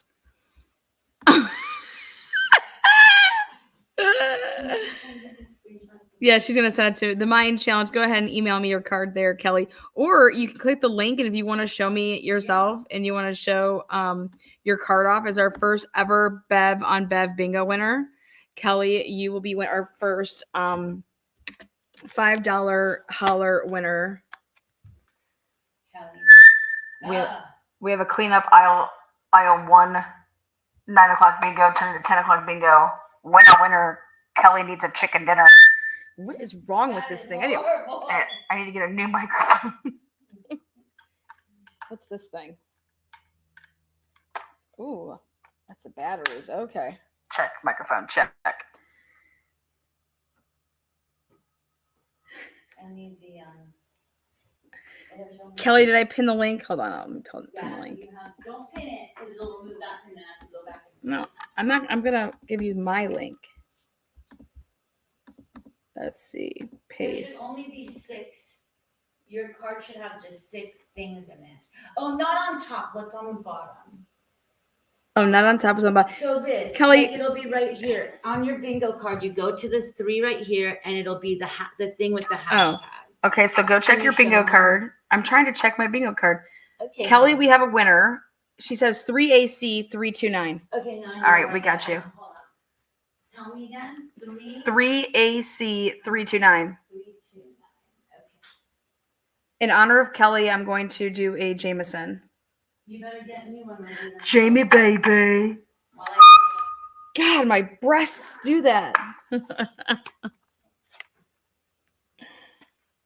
Let's see what word she won on. We'll announce it. This is how cool technology is. We have digital cards. Now, scroll on up, guys. Here, this is it right here. Oh, shoot. Here. All right. Oh, yay! You guys, look at how cool this is. I'm going to show Hector the projector. I'm going to show Hector the projector. Make sure nobody calls me. Okay, so here we go. Let me show you how cool this looks. So we go to Hector the projector and move this down. and click this. So, and, oh, wait. It's where- right here. So you Oh, can wait. Your backgrounds. Let me see if I can make it darker. Hold on. I know what I can do. Just screenshot that, send it to me. Okay, but you just did. Weird Just things. screenshot, send that to me. Just screenshot and send me your card.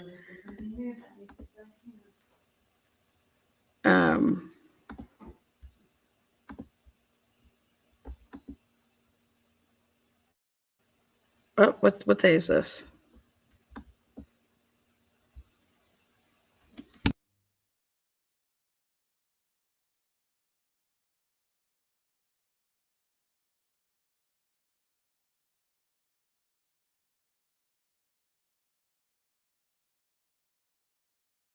Are they just showing something else? They are on. Court is on. 15-minute recess, my ass.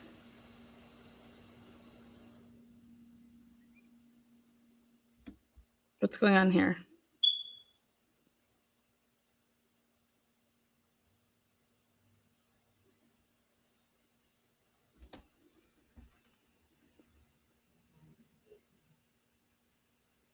Oh, okay. So they're doing chest compressions up top. What is going on?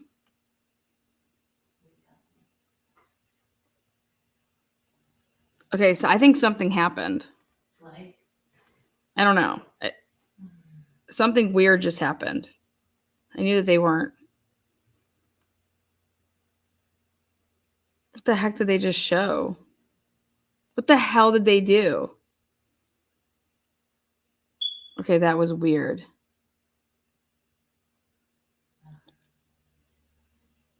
That wasn't, we didn't see any of that yesterday.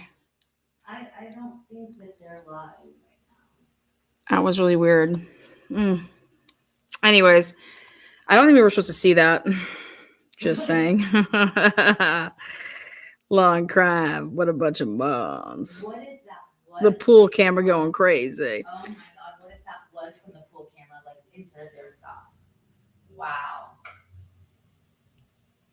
I don't know what's going on. Who gives a so shit? So did she get the bingo? I sent it to you. And are we Oh, doing a new round before yeah. Bev gets back on the bench? No, because the next game starts at 10 or it starts at 11. But since Bev's just been like crazy, Yeah. I can start it when she comes back from I recess. think we should. Yeah, that's fair. That's a fair. So we checked it and all the words are right. Yeah, I want and to print Kelly it though. won. Words are right, Kelly win. Yeah, but I would print off her bingo card and put it on a refrigerator if she wants it. Okay, girl. Yeah, This is send how it. Mama play. Send it. All right, I'm printing it off right now for you. Congratulations. Do you want to come and give a speech about your new first victory? There you go. If you want to click the link, you can. Right here, though, Hector the projector will be utilized so we can show you guys how this works. New card, or you have to clear the card. So you're going to clear the card. Yep. Yeah. So And there's just going to be a hit new the game. link and you can clear Bev is reviewing the video without the jury present. Yeah, HVAC. I think they showed it to Yeah. us by big mistakes. Yeah. What a bunch of more. I mean, they know they're in a sidebar recess. The jury was dismissed, and then one of their camera people were like, "Oh, they're playing the video. Let me like how dumb can you be? Fire these fucking people." Well, that pool camera person should be losing their pool credentials. They just ruin it for everybody. Like ruin it for all of us. Bev shows up late. Bev must be your, Bev just breathes so heavy. I don't know. I if she's can't a even smoker. take it. Here we go, Kelly. Here's your card. I just printed it off. Kelly. Okay, this is great. I love it. Look at this. Look at this. Mr. Higgins, Miss Little. I'm gonna. Sustained- Mr. Higgins was not said. Well, that's what we need to check. Okay, Look I already. on The Mr. Higgins was not said. So and I said that. But 4 anyways is But she has. But I'll see if anything else is on here. Mr. Yannetti, Miss Little, Mhm. Sustained, and the free. Jim was said. Jim. Well, yeah, I think Marky said Jim was said quiet. Yes. Okay. This is not a fucking winner. So we're still. Mr. Higgins was not said. I have to be the final to say here. But guess what, Kelly? Just keep. We're- We're one more to go, Kelly. Kelly, we're giving it to you only because we announced a winner. We don't take trophies back around here. Okay.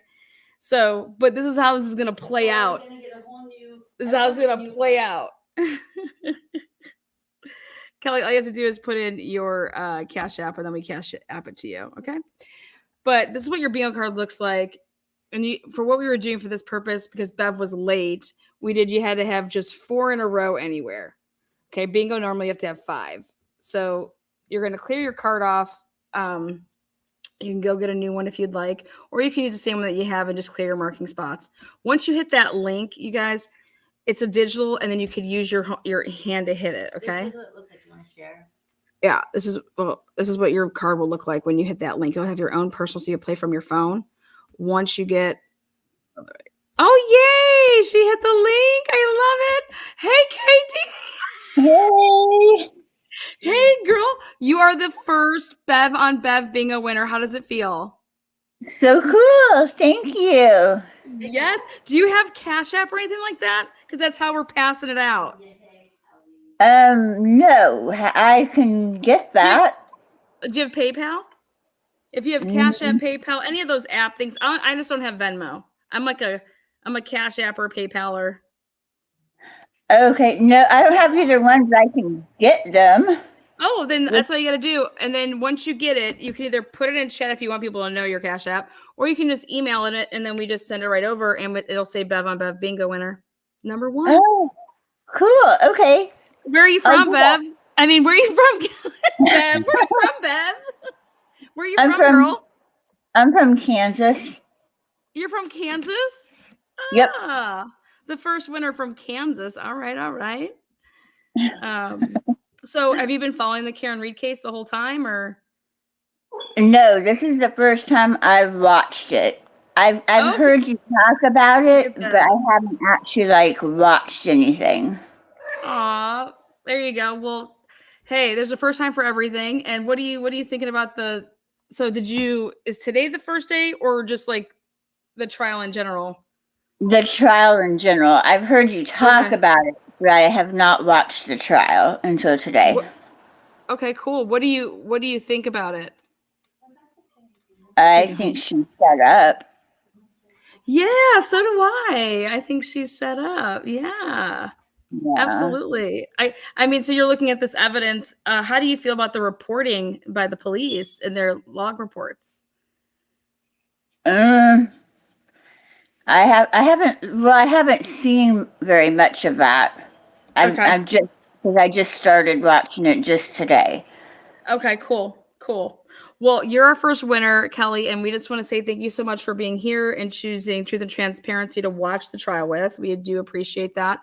And yeah, congratulations. And just as soon as you set up that Cash App, let me know. Or she can get a month of free membership. Was she a member already?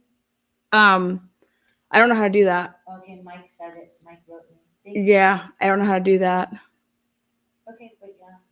I don't think I can, because I can't pick the person that I give the membership to. It would randomly do it. Yeah. That's true. Otherwise, I would just give you a free membership. We were talking about trying to figure out a way to do that for the month. But you can actually do that if that's what you want. You can just take it and get a membership. Or I would say go get yourself a beverage. I'm going to have a beverage for you because you're the first ever Bev on Bev bingo winner. Because this is something that we're going to do consistently. Because I think that people that don't watch trials like bingo give you something to pay attention to or listen to at work. And people want to know how the next round is going to go before Bev gets on the stand. Let's explain the next round. Okay, perfect. Well, I'm going to have to explain this next round, but I just want to say thank you and congratulations. Okay, sweetheart? Thank you so much. Okay, well, Bye. we love the support. Bye, hon. Oh, she's such a sweetheart. Give it up for Kelly, our first ever. Thank you. What a sweetheart. We see this channel does not. We don't disappoint. We just don't. With that said, let's go like this. Let's share the screen just to make sure that it's not back. Oh yeah, so this is going to be a regular bingo, but this will take us to the lunch break. So Bev's in this 15-minute recess, so she's probably doing the morning break with it. We recessed. I should have wrote down what time that was at. I'm going to guesstimate it at I'll guesstimate it at 10:24 a.m. I think that's even being kind. recess. Bev needs to check the video first. So it's going to be a single regular bingo. Okay. So generate a new bingo card for you guys. Yeah. Or if you want to keep your same card, just hit on the spots to take away, those spots being used to clear it. If you guys don't know how to do this really quick, I can show you. You go to my community page and you will go and find the link, or actually you have the link here. If you want, I could put the link back in, but you could do it on here where you show them how to clear if you want by hitting this. Okay, by I can hitting show them. clear. That's fine. So let's say I have these done. It's Okay. so hard to see for sure. Here, I'll show the screen. Go ahead. So if you're looking at your phone and you go ahead, put it underneath there, back up just a little bit. There you go. Keep going. So see how Back I up. have these. It's gonna make it light if I go There down. you go. Okay. Just get it in focus. Okay. Go ahead. So if I hit this, and I have my X's, it's hard to see, I know. Then you go down here, and then there's a clear. And it says you want to clear, and all the X's are gone. So it's down here, you guys, in this little area. And we'll bring that up. It's the bottom right corner. And just hit clear if you want to keep the same card, or hit new, which is next to it if you want a whole new card. And it'll give you this prompt, and you just say okay, and it says generate a card. Sorry guys. Hit your generator. Let's And then see. you hit that. Boom. And it'll say okay, and then there's your card. I have the whole thing. Look at that free spot, you guys. Look at that sexy bitch, Bev. I think I did a good picture for her. I know, but I remember I was saying, so I want the next card for next week. I want the free word taken out. I really want to see her face. Well, we'll see if we can do that. But here's the thing. Okay. We also, J9 said something interesting, and she said that it doesn't show up. See, I just marked Tuesday. It doesn't show up well. So we might have to change the background color. So if we go white, We can can't we change the X to be? We cannot change the X. I just tried it. Okay, so we'll change the background color to we'll keep it let's go black. If we do it black, we can do I'm white just kidding. words. You can't see, yeah. Anyways. But we show you guys how it rocks around here. So if you don't like trials and you like bingo, it's like you're at the bar, man. It's like you're playing Keno. Do you guys have Keno where you live? Just curious. All right, guys. They're still in recess, okay? So pink is for Karen Reed. Maybe we'll make the background pink. We're gonna make it so whatever the color is, it goes well that you can totally see the X marks the spot. We'll try pink though and see how that looks. No problem. Yeah, no problem. We're so easy going around here. Again, thank you so much for those of you guys that have become members, those of you guys that have supported the channel. Latina back a member, baby. Hello, I'm back after she needed to take a break from the Idaho 4 case. That's when we start heating up again. Woo-wee. I'm going to be live right after this because this will be over. We'll be going to be live. And if I have to cut this short, I will, because the judge doesn't keep up any of his, they delete that stuff. So I have to be there right when that kicks off, because I can always come back and snag this off a long crime. I just made it pink. Anyone that wants to do it pink, let's see how it turns out. If you want to grab your new cards or you don't, it's pink now. Oh, it's pink now? Let's take a look. Let's see how it looks. Let's see how it works when it's pink with the X. Let's see. What's it look like? I don't know. Maybe I have to get out. Okay. Oh yeah, it's pink. Okay, Let's see. Let's take a look. Oh, here, I'll show it. We'll show it in real time how the X looks. Okay, share screen. Share the screen. All right, assume the position. Let's see what we got. Jeez Louise. Oh, look at the pink card. Okay, go ahead, hit it. Oh, moving on. Oh, it looks so good. Okay, J9, thanks for telling us about the problem with the X. Now he's got the pinks. And thanks to Murky for telling us for the suggestion on pink. I think it's good. Mm-hmm. I'll tie, guys. All righty. Okay. Make sure you snag up your bingo cards, guys. Bev on Bev bingo. Remember, it is any word that Bev says. Okay. So we're going to have a new card right when we come back from the recess here. And this will take us to the lunch hour. I don't know if she's planning on even doing a lunch break. That wouldn't make sense to me. She's probably just going to, you get to have lunch at 1:00. So with that said, then I want to change that up a little bit then.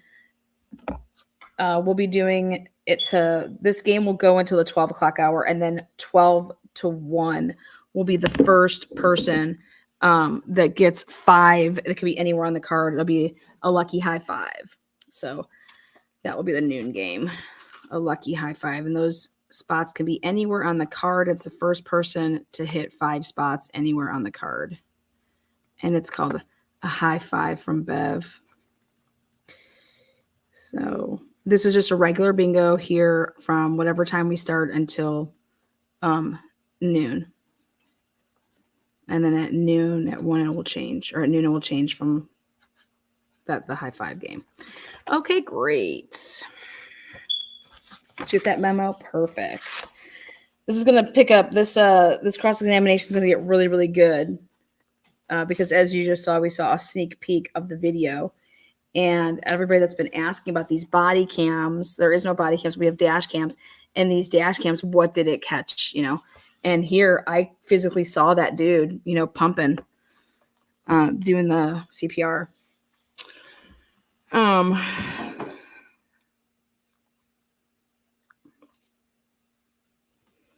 So.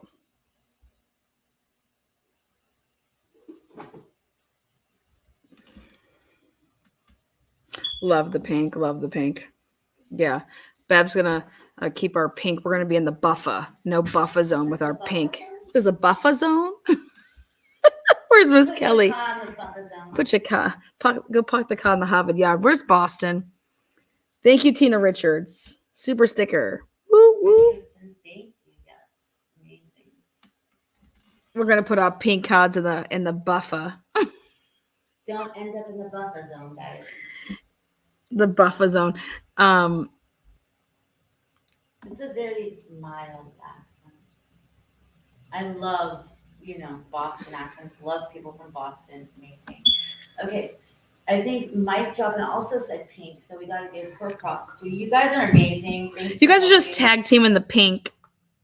Which words have been said this hour? Sidebar and sidebar came very late. So sidebar came with the closing of that game. So we're starting a new one, you guys. So there are no words right now. 0 words. And basically, gym is almost like a free point. We should make the free thing say gym because I told you, she says that all the time. Jim, can you get me my cough? Gym.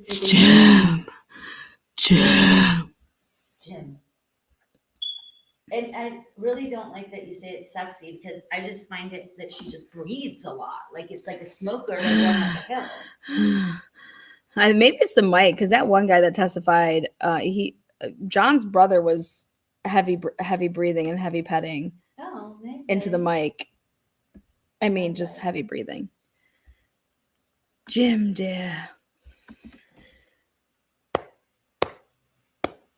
Let's hang out in the buffer zone. If somebody names their bar buffer, I would die. The buffer zone. Well, I think that could be our next Nuttall. Nuttall. But I really do think we should make Hey, Nuttall, meet me in the buffer. I think we should make a hoodie and a sweatshirt that says, "This is my fluffy jacket, Nuttall." And TNT on the back. Nuttall. I want my hoodie to say Nuttall. Well, then do it. We're gonna do it. His it's my he's like my cousin Vinny, my furrows. Furrow. All right, cheers to Kelly winning. Cheers to the Kelsters of life. We guys, we're in the no buffer zone. This is the buffer zone.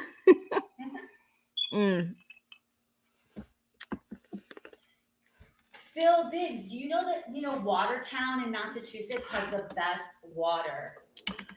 Best water. Can you borrow some water? I'm going to have some soup. We need some Watertown from Watertown. Watertown, watershed. You know, I will give you guys some times because I enjoy Feminine, that's hilarious.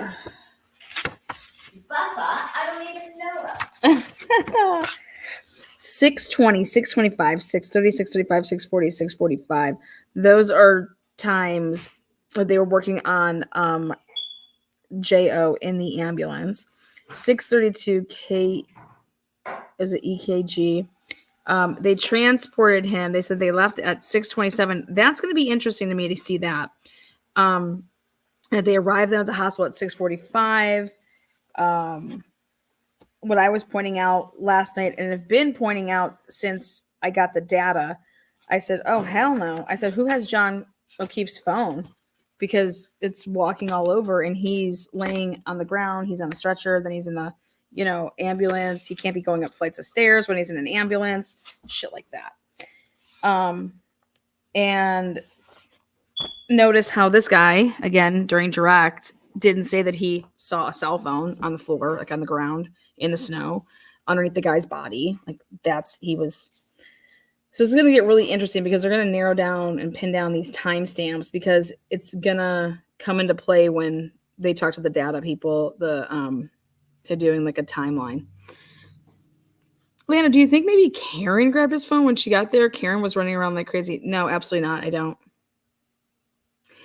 How I know that is because of the chain of custody with the phone. Karen Reed didn't turn the cell phone into the police. You know what I'm saying? Jennifer McCabe turned the cell phone in. How does Jennifer McCabe have the cell phone? It's going to just get so good. I know that because of reports. I read all of his reports. Jennifer McCabe turned the cell phone in.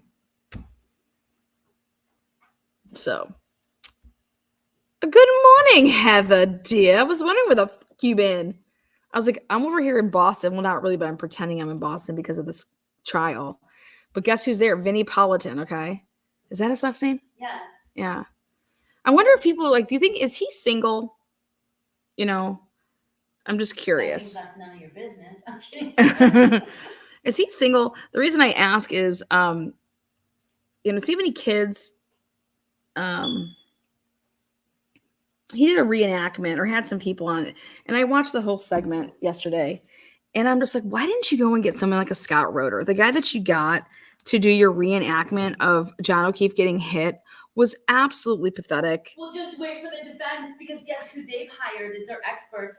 All their experts for that are from accident reconstructions for vehicles. So it's going to be a boom when they get all I know is that you want to take the injuries. I've just watched Scott Roeder do this like a bunch of times. And he didn't show like any of the injuries and then when those would have been sustained and how they would have. So you're going to like show the injuries of John. Oh God, here we come back. Okay. Vinny has a daughter he speaks of. Oh, good. I wonder if he travels with her.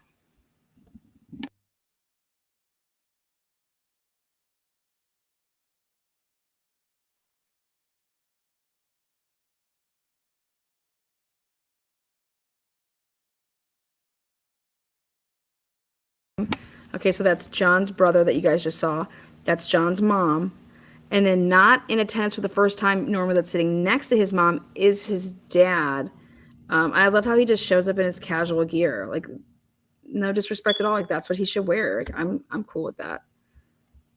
And anybody that talks shit about that, you're just a complete shallow fucking, I just argue the points, not people and what they wear. And that's why I like Turtle Boy, like trying to slam JLR and saying, oh, what shoes you wear? Where are those from, Walmart? That just kind of shows you like how you, like, why aren't you just arguing the points of why he's heckling you? Mm-hmm. Keep it fact-based on that. Like, why would you go and attack somebody's shoe? Like, you just totally made yourself look like a moron. Like, I'm sorry. But no, do I agree that JLR should be in the face of Karen Reed and asking why? No, I think that Karen Reed's innocent.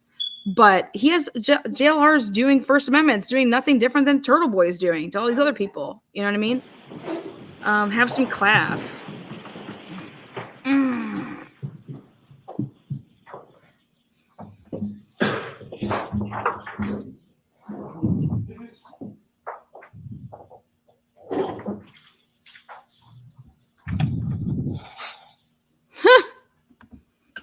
Okay, look at this courtroom. Look at you're on top of each other.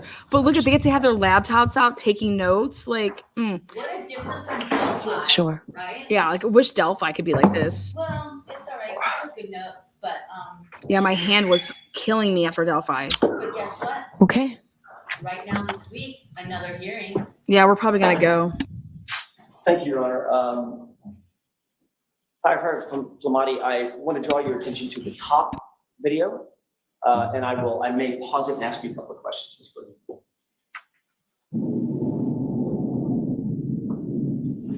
Pause. Did you see a person run into the screen? Yes. Run into the frame, rather, from screen left? Yes. Who's that? I don't recall. Okay. Let's go ahead and play it. And pause. I want to draw your attention to the left side of the top video. Did you see somebody wearing a bright yellow jacket? If you could rewind it, I'd look at that area. Why don't I play it forward? Okay. And see if you see that.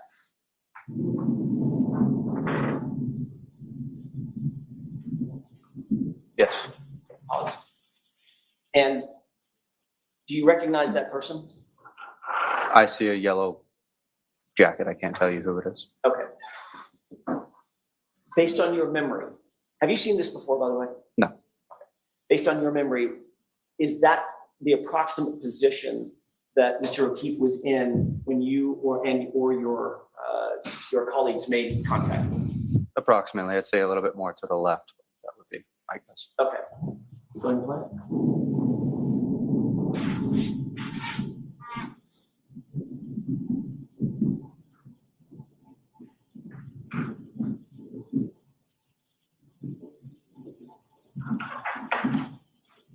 Pause it.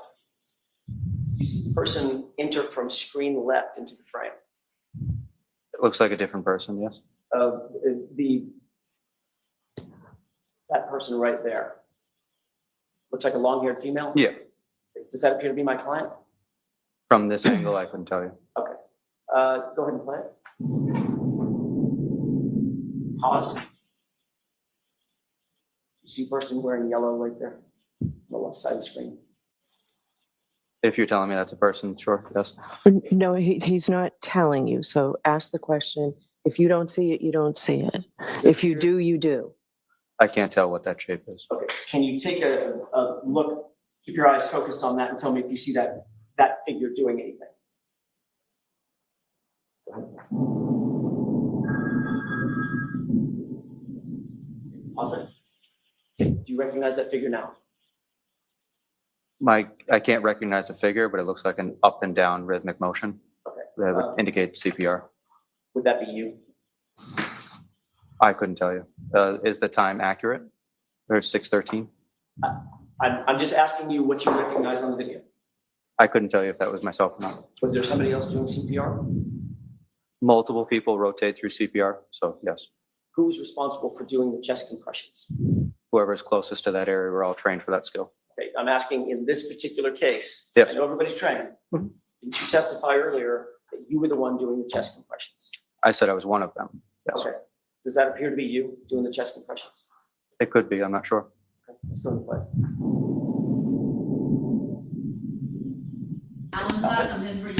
This is amazing. Basically in the middle of the screen there. Yes, Does that appear to be my client? Can you tell? I can tell. Go ahead and play. That's mute, it's not coffee.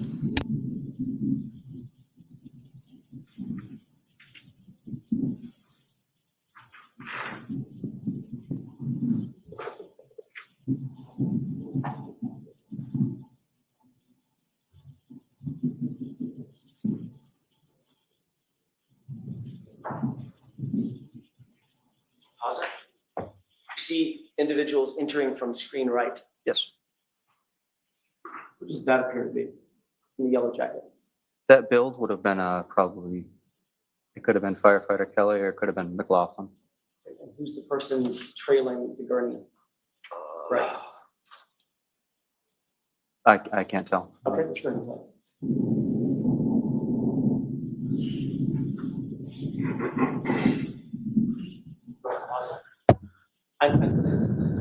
The person in the hood just obscured that figure. Did you see that figure standing on the other side of the person?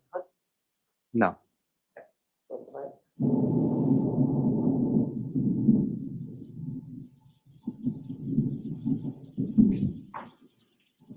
Awesome. The activity that's going on just to the sort of left side of the SUV in the frame, can you describe for the jurors what that activity is? So that would be lowering the stretcher to get ready to load the patient on. Okay. And now pause it. Now, this person now appears to be facing the camera. Do you now recognize that person? I don't. Go ahead.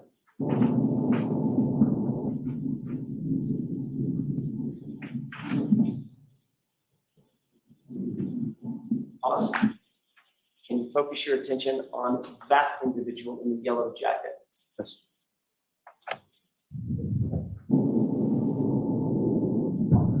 What does that person seem to be doing? CPR. Which part of the CPR? Chest compressions. Sorry, I didn't mean to talk over you. It's okay. Chest compressions. I want to make sure that Nancy can get down what we're both saying. So which part of the CPR? Chest compressions. Thank you. Is that you? I don't know. Okay. At this point, you have no idea whether or not you don't remember whether you were the one doing chest compressions when he was moved from the ground to the gurney? I don't recall. But you did earlier testify you were doing chest compressions. I did at some point during this call, yes. Okay. In the entire length of this video, did you see anybody else trade off from that person doing chest compressions from the time the person was on the ground to the gurney? Or is that the same person? It could be the same person. I'm not sure. Okay. Would you say that's probably you? Objection, Your Honor. Sustained. Okay, go ahead. Jurors disregard that.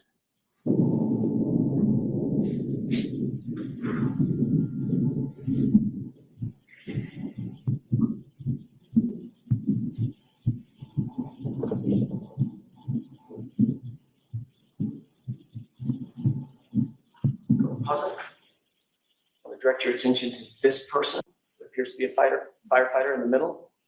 Do you see that person? Yes. Who's that? Objection, may we? The objection sustained. I'll see counsel at sidebar. What's the issue here? That you see this person right here? Is it just like, is he gonna say this is repetitive? He doesn't know. He can't see. That could be said in front of the jury. Yeah, exactly. That's what I don't understand. And I mean, but this is going to be great here, guys. Okay, so I'm going to explain to you guys what's going on here. This guy said that he arrived at 6:14 and that he met the patient at 6:15 and began doing, okay, so that's why I pay attention to all this crap. He's like, yeah, that's why we write it all down so it can be perfect. So we arrived at 6:14 and then I started bringing the equipment over to the patient at 6:15. And so I met the patient at 6:15. Now, everything that you're seeing here, and also he said that when he got to, he saw two females there and they were standing over John and one was performing CPR when he arrived. Okay. So what they're trying to show is that where was my client performing CPR when you arrived? Where is that? Okay. Where did you see that? Okay. Now, the big part is here, he's showing the actual camera. Okay. And it's clear as day that they are there at 6:12. Okay.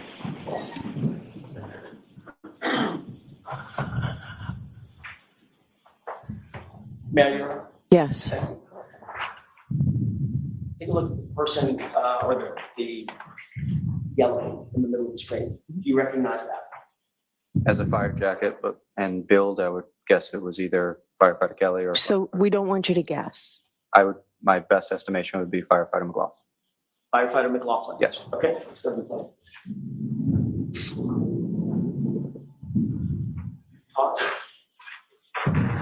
Recognize the person in the yellow jacket to the right of who you just described as Firefighter McLaughlin? No. What is that person doing apparently? My guess would be, Not even an estimate. Do you know? I don't know. Next question. Go ahead and play. Okay. Awesome. At that point, did you join your colleagues in placing Mr. O'Keefe in the ambulance? Yes. Okay. Based on that, did that appear to be you following the gurney in the yellow jacket over to the ambulance? Yes. Okay. And who is the lead firefighter? When I say lead, I mean the one to the right, leading the gurney on the front side of the gurney. I'm not sure. Okay. One of your colleagues, though. Yes. What did you do once you left the frame? Where did you go? That would have been into the ambulance. And as you earlier indicated, shut the doors, correct? Correct. Okay. And you never came back out? No. I'd like to draw your attention to the lower video. Okay. And we're just going to let that play for a couple of minutes and see if you recognize anything.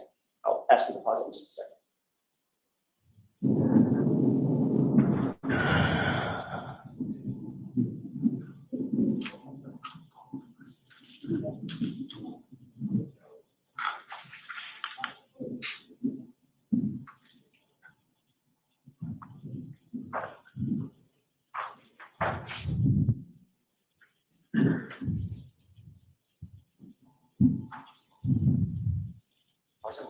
There's a blanket being shooken. I'm going to ask you to look up to the top video. You see what appears to be a person wearing yellow to the right? Yes. But that's who that is. No. Go ahead.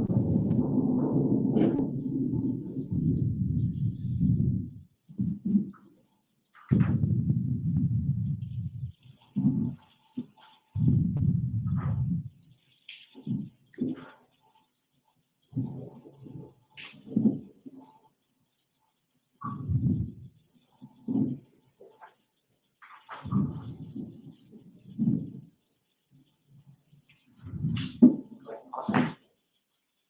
Looking at the lower video, do you see what appears to be a vehicle in the middle of the screen? Yes. What is that? That is an ambulance. Does that appear to be the ambulance that you arrived in? Yes. And that's the ambulance that you took Mr. O'Keefe to? Yes. Doors are closed? Yes. Are you in the ambulance at this point? I'm not sure. Well, this was, let me just ask it a different way. This was running continuously. Yeah. No pauses. You've already taken Mr. O'Keefe to the ambulance. Would you have gotten in the ambulance? I don't recall.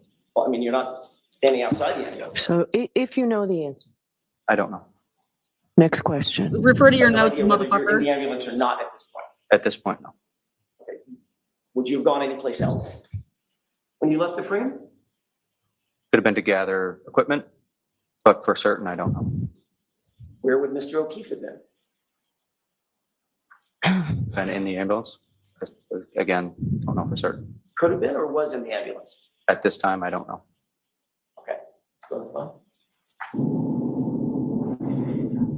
Let's refer back to your report that you have there. Come on. Okay. Taking a look at both screens, you see the group of people, including the individual with the yellow jacket at the bottom screen, Yes. that appear to be the same from a different angle, same group of people, including the person with the yellow jacket on the top screen. Yes. Who was the person that was directed to get the medical history from my client? McLaughlin? You believe, No. you don't think that's her? I'd have to rewind to know where she went. Well, let me ask you a couple of other questions. In the bottom screen, you see a police officer? Yes. You see a woman with long hair standing next to the police officer? That appeared to be my client. Yes. There's an individual with a fire jacket on, right? Yes. And she was, Ms. McLaughlin was directed to get medical history and interview my client, correct? Yes. Does that appear to be what she's doing right there? Objection, Your Honor. Sustained. At this point, where do you believe you were now? I don't remember. Think you might have been in the ambulance? I don't remember.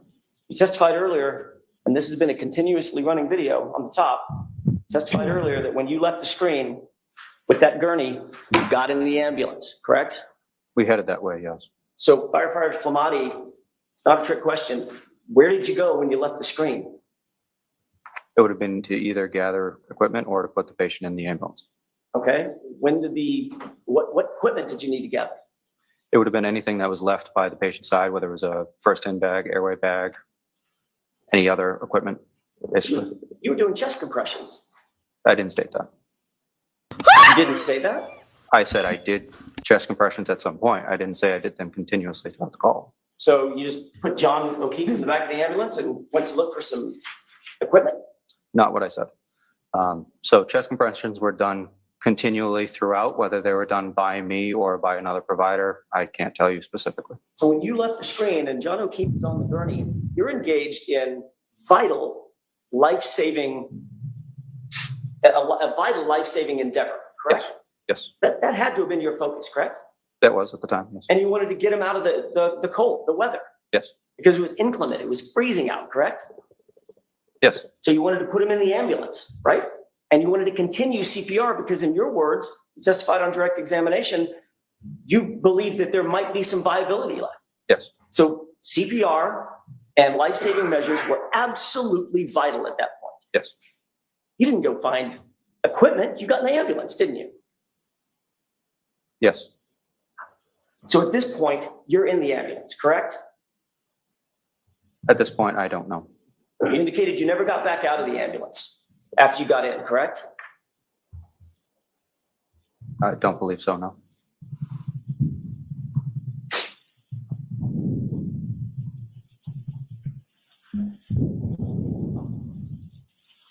Did you see any place in that video where you had any sort of detailed conversation with my client? No. Did you see any place in that video where you engaged my client and said, how'd you get here? What happened? And she said, I hit him. And you said, how'd you hit him? All the stuff that you testified earlier to. I didn't see that in the video. Fuck you, dude. You Prison indicated baby. in a police report during an interview that you had with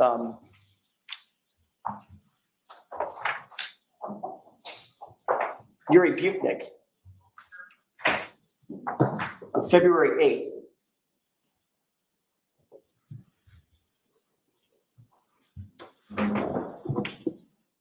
That my client said, I hit him, correct? Correct. You remember having that conversation with Sergeant Butnik? I don't recall the conversation, but I'm trusting that your records are accurate. Is it true that during that conversation, you indicated to Sergeant Butnik that, quote, Katie spoke with Karen Reed. Katie is Katie who? McLaughlin.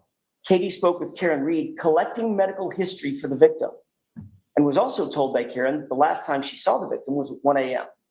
that morning. That is when Anthony, who's Anthony? Would have been myself. That is when Anthony heard Karen say, I hit him, I hit him. Is that what you told Sergeant Butnik? I don't recall. Does it appear that this is the time, Firefighter Flamati, that Katie McLaughlin is getting a medical history from my client, or attempting to? I can't tell from the video. No. You do know, however, that during this time, you're in an ambulance, probably 30 or 40 feet away, with the doors closed. I don't know. Well, you certainly don't see yourself in that frame, do you? Doesn't appear to be, no.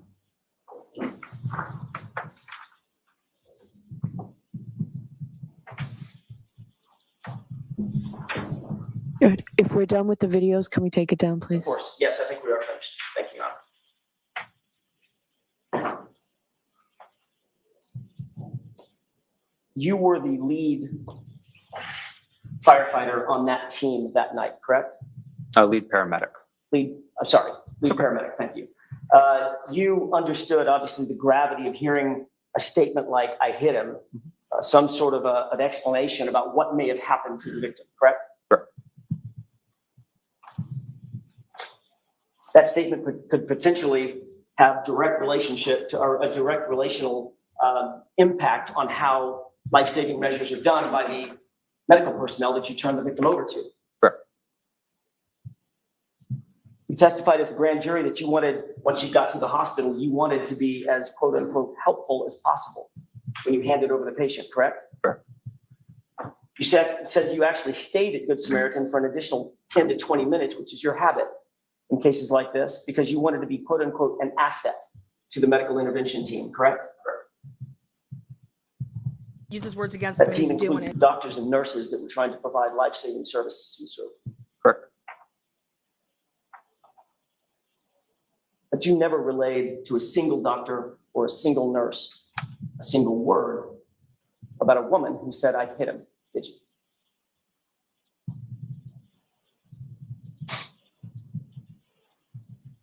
So documentation for us ends at transfer of patient care. As far as my memory, I do remember relaying that information to the doctors and nurses. You do? Yes. Have you ever testified about that ever previous to this? Never been asked about that. Oh, nobody ever asked you, so you didn't tell anybody? In the court setting, no. Testified in front of a grand jury, didn't you? Yes. Mr. Lally asked you a bunch of questions. Yes. During the course of that conversation that was under oath, did you ever disclose that you told the doctors and the nurses that you heard a woman say, I hit him? I recall telling the doctors and nurses that there's a question of that the patient was hit by a vehicle or we don't know, is what I directly said to the doctors and nurses. You directly told the doctors and nurses that there was a question about whether or not he was hit by a vehicle, right? Yes. Have you ever said that in any context, either to the police or in a grand jury before today? I don't recall. You were asked a bunch of questions yesterday, the day before yesterday, and this morning by Mr. Lally. Yes. Did you say it on your direct examination? I wasn't asked that question. So since Mr. Lally didn't ask you, you just left it out, that you told the doctors, the medical professionals, that in fact, you described that this patient was likely hit by a car. Objection, Your Honor. Sustained.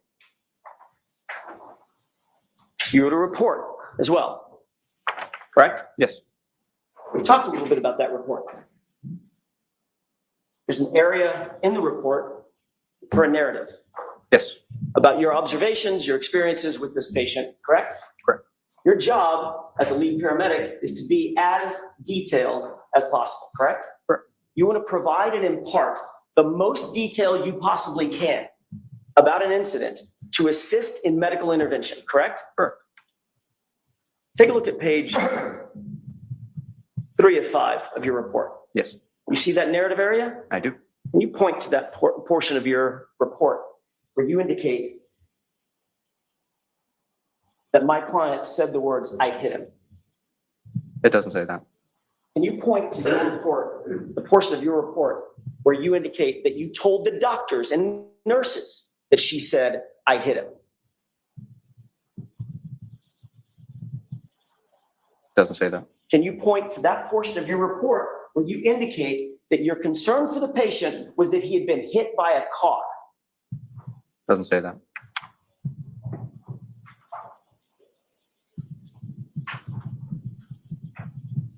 You indicated on direct examination that you were quote unquote looking for anything that we could pass on to the emergency room that would assist. Yes. I think it might have been an assistance to the emergency room personnel to indicate that you believe this person had been hit by a car. Objection. Sustained. Do you Bullshit. believe that that would have been an important piece of information to pass on to the emergency room assistants? Objection. I'll let him have that. Thanks. It would have been important, yes. I'll let him have It's that. nowhere in your reports. I'll let correct? him have that. It's not in the reports, no. You didn't tell that to the police when you were interviewed 8 days later. I was not asked about how or what I was. My question is, did you tell the police 8 days later, or 9 days later when you were interviewed? And you didn't tell the grand jury that, correct? No. And you didn't mention that on direct examination in front of these jurors, did you? No. I have a moment, Your Honor. Yes. That's all I have, Your Honor. Thank you. Hey, Worth- Mr. Lally. Worth every fucking penny, Mr. Lally. Come on, rehabilitate him. Let's go. Let's see you give some rehabilitation here. Give him a shot. He's gonna need it. So Firefighter Flamati, you have been asked some questions about the observation you made of Mr. O'Keefe's abdomen being distended. And absent any external observation of injuries, that could be from an internal injury cause. Is that correct? Correct. Now, the conversation that you were talking about, in which the defendant indicated to you repeatedly that she hit him, or I hit him, that occurred on your sort of way to the body, correct? Correct. Now,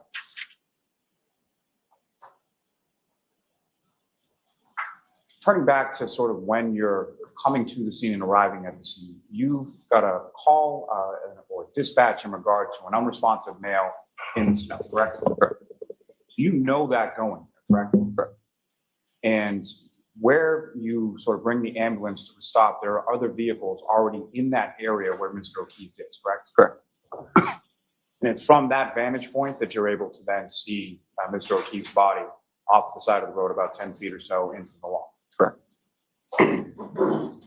Now, when it comes to chest compressions, your department, any department, as far as sort of the medical field that you're in, is there any sort of policy or protocol for how long one person should be doing those at a time?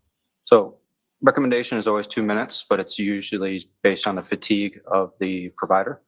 But really the most important thing is just quality of CPR and making sure that they have the best CPR throughout, regardless of fatigue. So it's not recommended that one person do continuous chest compressions for 15 or 20 minutes, correct? It's actually recommended not. And so that would be sort of, when you have that many sort of assets with you on scene, would it be typical for somebody to continue on with chest compressions for that long period of time? Those videos that you were showing up on the screen, have you ever seen either of those videos? No. So you have no idea as far as the times, whether they're accurate, correct? No clue. And whether the videos are synchronous, you have no idea about that either, correct? No.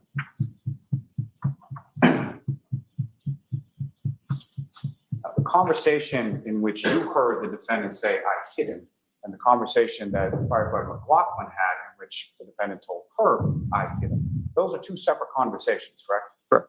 Happened at two different times, two different locations, and you weren't even present for Ms. McLaughlin's statement, correct? Correct.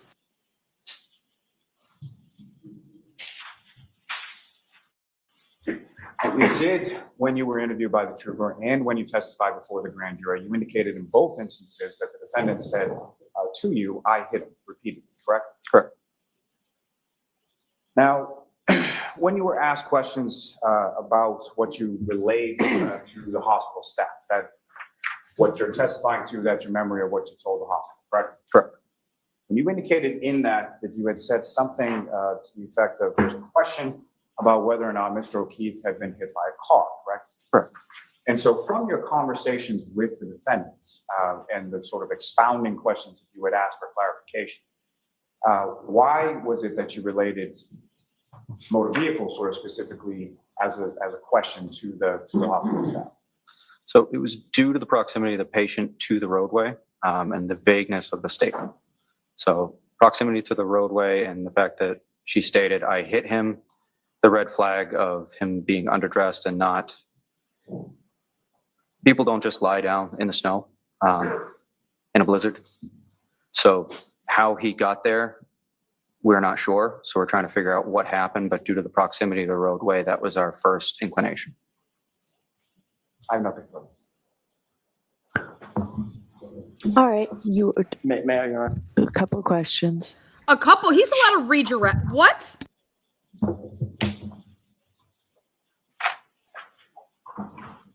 You indicated that it's not recommended that someone do chest compressions for 15 or 20 minutes. Correct.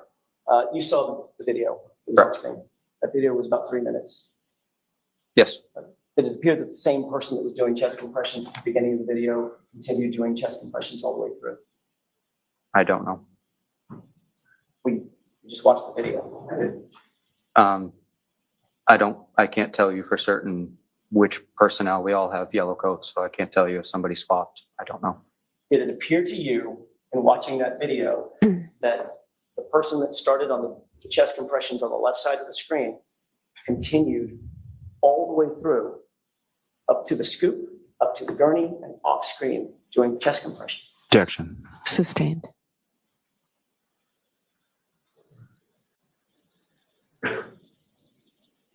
How is that sustained? You indicated that when you heard this phrase, "I hit him," that your response was, did you hit him with your hand, right? Yes. Did you kick him? Yes. Did you punch him? Yes. That's what you previously testified to, correct? Yes. Nowhere in that conversation did you ever suggest, did you hit him with your car?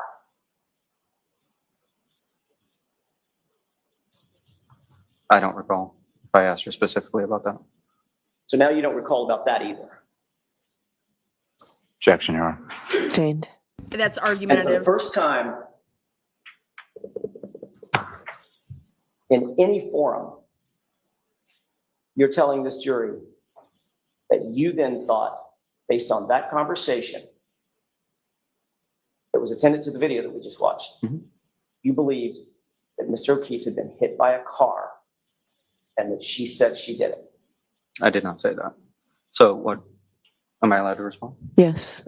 So I left it open-ended to the staff of the hospital that these are both possibilities of what happened to the patient. And of course, if you had said that to the staff of the hospital, would certainly put it in some of the medical reports, correct? They don't have to. It's really up to them. And you're aware that none of those have that statement. I'm not aware. All set? All right, you are all set, Firefighter Flamati, or Paramedic Flamati. Thank you. Who is your next witness, Mr. Lally? Yes, Your Honor, the Commonwealth will call Mr. Matthew Kelly. Okay. Next, this is a firefighter, Matthew Kelly. I mean, I thought that he just. Your Honor, may I approach just to retrieve the exhibit? Sure. I think is right there.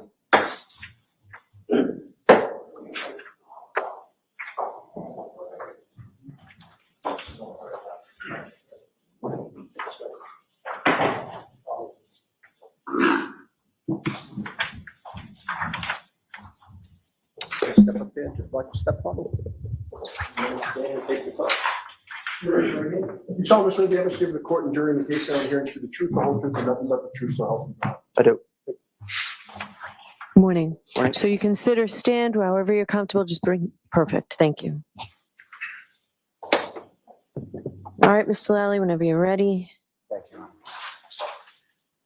Good morning, sir. Good morning. Could you please state your name and spell your last name for the record? Sure. Matthew Kelly, Kelly. And what is it that you do for work, sir? I'm a firefighter paramedic for Canton Fire. And how long have you been a firefighter paramedic with Canton Fire? Approximately 2.5 years. And prior to working for the Canton Fire Department, what, if any, other employment did you have within that sort of field? I worked for a private ambulance, first ambulance service for approximately 5 months. And sort of geographically, where was that located? Boston area. Now, prior to you working as an EMT or a paramedic, you worked as an EMT before working as a paramedic? Correct. Okay. And so prior to working as either an EMT or a paramedic, did you have any sort of training or did you receive any sort of certification in regards to being an EMT paramedic? Yeah, so I had to do a 6-month EMT course, and then I had to do a practical and written exam for the course and then for the state to get my EMT. And then for a paramedic school, it was about a 10 to 12 month didactic portion. And then I did I believe it was 200 hours clinical in the hospitals. And then I did 300 hours ride time. And then I had to do a practical and written exam for the course and also for the state. And now with Canton Fire, I'm getting precepted as a paramedic. And when you use that term as far as precepted, what exactly does that term mean within your? It just means that you get trained by an experienced paramedic for an extended period of time until they say that you can do the job on your own. And with regard to being a EMT and a paramedic, you receive a certification in regard to working within that field? Can you say that again?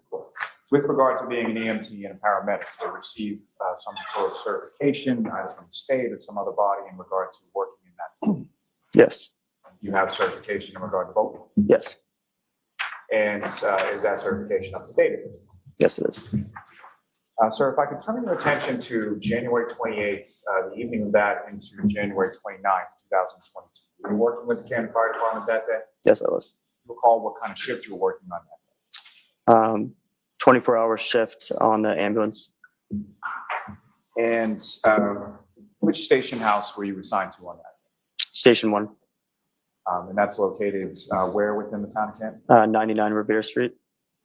And you were assigned to the ambulance, is that correct? Correct. And who, if anyone else from your department, was assigned to the ambulance along with Paramedic Anthony Flamati. you? And on that morning of January 29th, do you recall about what time that you woke up on that day? I believe it was about 4:45 a.m. When you woke up, what, if anything, is it that you did with regard to your duties and responsibilities around fire station House 1? So we woke up a little bit early to shovel off the apron, shovel off the parking lot, and just prepare for the new shift coming in. And just briefly, sir, like, so when you go outside to shovel, what, if anything, do you recall about sort of the weather conditions and what they were at that point? There was snow on the ground. It was snowing, high winds, low visibility, still dark out. And do you recall being dispatched to a call shortly after 6 a.m.? Yes, I do. And what was that call, or what was that dispatch in regard to, and where specifically were you dispatched? It was unresponsive male in the snow on Fairview Road. And that area of Fairview Road, through your work with the Canton Fire Department, are you familiar with that specific area? Yes, And you respond in the ambulance, is that correct? correct. Who, if anyone, goes along in the ambulance with you? Flamati was in the passenger seat, and then paramedic Tim Nuttall was in the back. Who was driving? I was driving.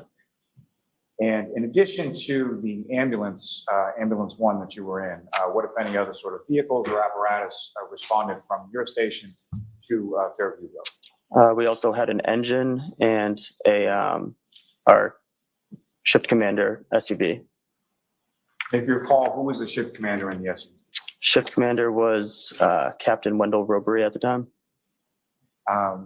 And Captain Robery is now the chief of the Canton Fire, is that correct? Correct. And as far as the engine was concerned, who, if anyone, was assigned to the engine and responded to the call as well? It was Lieutenant Greg Woodbury, firefighter paramedic Katie McLaughlin, and firefighter paramedic Frank Walsh. And as you're driving from the station house to Fairview, what, if anything, do you recall about weather conditions, visibility, anything like that along the way? Just heavy snow and wind, real low visibility, good amount of snow on the ground. So I was just trying to take it slow so we didn't spin out or drift or anything like that. And can you describe for the jury sort of the route that you took from the station on Revere Street to Fairview Road that morning? Yep, we took a right onto Revere Street, left onto Sherman Street, right onto Chapman Street, and then a left onto Fairview. And as you're driving down Fairview, what, if anything, can you tell the jury about sort of the elevation of that roadway as you go from Chapman down to where you stopped? It was a pretty steep, long road downhill. It was probably downhill for half of the way through Fairview. And because of that, I was just trying to go real slow so we didn't drift down the hill. And one last question about driving, but as you're driving along, what, if anything else, did you observe as far as sort of other vehicular traffic on the roadway, any other cars, trucks, anything like that? Nothing until I saw the police cruiser at the scene. And so as you're approaching the scene and you're driving towards it, what, if anything, sort of first draws your attention to where you're going and where you stop? So it was just real low visibility, but we could see blue lights at the time. So just kept going towards the blue lights and knew that it would be in that area. Now, where do you stop in relation to the cruise? We I believe they were facing towards us, so we would be in front of them. And at some point, you're being dispatched for an unresponsive male party, correct? Correct. And so when you're pulling up to the scene, you see the cruiser, are you able to also see any sort of unresponsive male party? Not when I'm in the truck. I had to get out of the truck to see. And when was it and how far away from it were you at the first time that you observed the unresponsive male? Once I got out of the truck, I was probably had to be about like 5 feet away until I could see the victim. And at this time when you're arriving, sometime shortly after 6 a.m., is it light out, dark out, or something? It's dark. And just so we can stop saying unresponsive male, at some point you identified who the patient was that you eventually treated and transported. Okay. Who did you identify? Mr. O'Keefe. The John O'Keefe, is that correct? Correct. So you get out of the vehicle. You all get out at the same time, is that correct? Relatively, yeah. And where is it that you, Firefighter Flamati and Firefighter Nuttall, go? So we first go to pick up some of the bags and stuff that we would need to conduct a arrest, and then we just go straight over to the body and some people that were around there. And with regard to the bags that you retrieved, what kind of bags are we talking? We'd take like a first-in bag that has miscellaneous stuff. We'd take an airway bag, and we would take a cardiac monitor. And you indicate, as far as where Mr. O'Keefe was, who, if anyone else, or what, if any other people were in that same area? Can you say that one more time? When you first go over to where Mr. O'Keefe is, who, if anyone, or how many other people are in that general area? Sure. I remember seeing a police officer and 2 women. And as far as where Mr. O'Keefe was, first of all, how was he positioned in relation to the ground? He was on his back, probably about around a fire hydrant, probably about 5 or so feet from what I saw would be the street. So you believe about 5 or so feet in from the road, correct? Correct. Now, with regard to Mr. O'Keefe, when you first come over, what, if anything, did you observe as far as snow on him or around him or in the area where? I don't really recall. You recall how Mr. O'Keefe was dressed when you first get over there? I believe he was wearing a hoodie, like a sweatshirt and jeans, and remember he had one shoe on, but forget which shoe it was. You don't recall which shoe it was, but there was one shoe on his foot at that point? Correct. And when you first arrive at this patient, at Mr. O'Keefe, what is it that you and the other firefighters are doing in regard to treatment at that point? So the other firefighters were checking for a pulse. And then after that, I was getting some of the supplies, and then we would start compressions and start moving them into the ambulance so we could get a better look at them and what we were doing. When you say start compressions, what kind of compressions are you referring to? CPR. Chest compressions, yes. Correct. And based on your training experience, is there some sort of protocol as to how long one individual should be doing chest compressions? So we want early and continuous chest compressions for as long as the person is pulseless. We will take breaks in order to check for a pulse and check for any rhythm changes. And so when breaks are taken, is that one person that's doing those same compressions the entire time, or is it switched off or something else? We try to switch off every few minutes. Now, when you first approach where Mr. O'Keefe is on the ground, what, if any, sort of injuries, if at all, did you observe on Mr. O'Keefe at that time? On the ground, I didn't observe any injuries or recall seeing any injuries at the time. It wasn't until got him in the ambulance that I saw some injuries. And so from that sort of initial assessment and initial sort of treatment of the patients, what exactly does that sort of assessment and treatment consist of when Mr. O'Keefe is on the ground? Basically just checking for breathing and if he has a pulse. It was pretty dark and very low visibility, so we wanted to get him out of the conditions and into the ambulance to kind of further assess him. And from your sort of initial assessment, did he have a pulse and was he breathing? No. And so want to get him out of the conditions, and how was that accomplished? I believe we used a scoop board or a scoop stretcher. It's just a backboard that breaks into two pieces. They can slide underneath the victim or the patient. We used that, and then we had picked him up and put him onto our actual EMS stretcher, and then just put the stretcher into the ambulance. And where was the stretcher sort of placed in regard to where, or in relation to where Mr. O'Keefe was 5 feet off the road? I don't recall. Now, once you get to the ambulance, what, if any, difference did you notice between sort of the lighting in the ambulance versus the lighting outside on the lawn? So there was very low visibility outside. There was great visibility inside with lighting all around the back of the ambulance. And so once you're in the back of the ambulance, what, if anything, did you observe or note at that point in regard to any injuries you observed to Mr. O'Keefe? He had a like a swollen black and blue right eye, and he had some blood around his mouth. Now, as far as Mr. O'Keefe was concerned, during treatment, you're touching or making contact with Mr. O'Keefe's body, correct? Correct. And during the course of that, what, if any, observations or what, if anything, did you note in regard to sort of tactile observations of Mr. O'Keefe? He was very cold to touch, very stiff, almost frozen-like. Yes. Now, at some point during the course of your treatment in the back of the ambulance, are his clothes removed? Yes. Is that, why is that? It's just so we can try to examine his full body for any other injuries. And there's some concern for cardiac arrest, correct? Correct.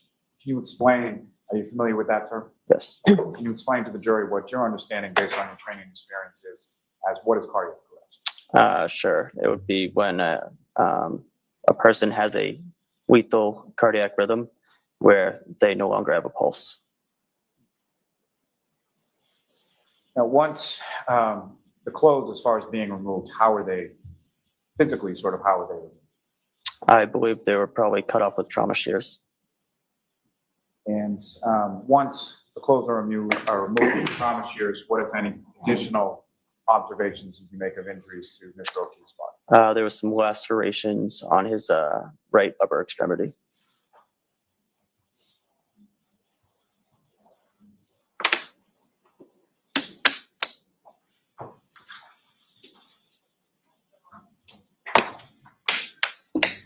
Now, the chest compressions that you were talking about, was that continuous sort of throughout the patient care with respect to Mr. O'Keefe? Yes. And in addition to that, what, if anything, was done with respect to body temperature for Mr. O'Keefe once in the back of the ambulance? So we did some rewarming. So we did heat blankets and warm fluids. And as the chest compressions continue in the back of the ambulance, what, if anything, did you observe with regard to Mr. O'Keefe's nose or mouth? I remember that there was some blood or vomit or bile coming out of his mouth.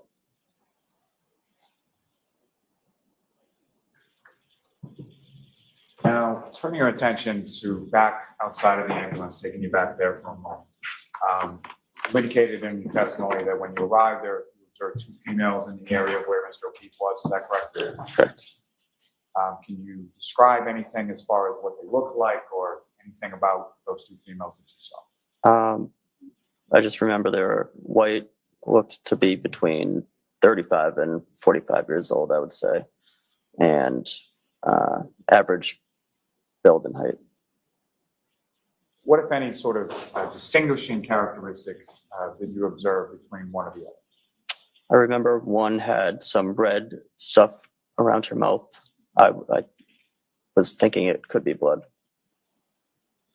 And that individual that you observed with red stuff that you thought could be blood around her mouth, what, if any, observations did you make of her as far as her demeanor or anything like that? She was just acting kind of erratic and kind of running around screaming different things. And as far as the different things that she was screaming, what, if anything, do you recall specifically hearing her screaming when she was running around? It was just something like, he's dead, he's fucking dead.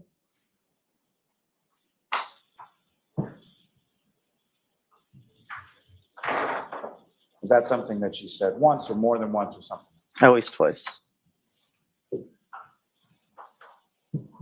As far as that sort of phraseology, was that consistent throughout? I would say so, yes.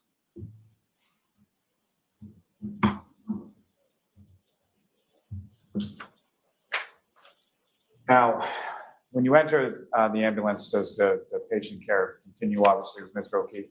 Yes. And if you recall, who was sort of involved in that patient care in the back of the ambulance? Me, Nuttall, Flamati, Woodbury,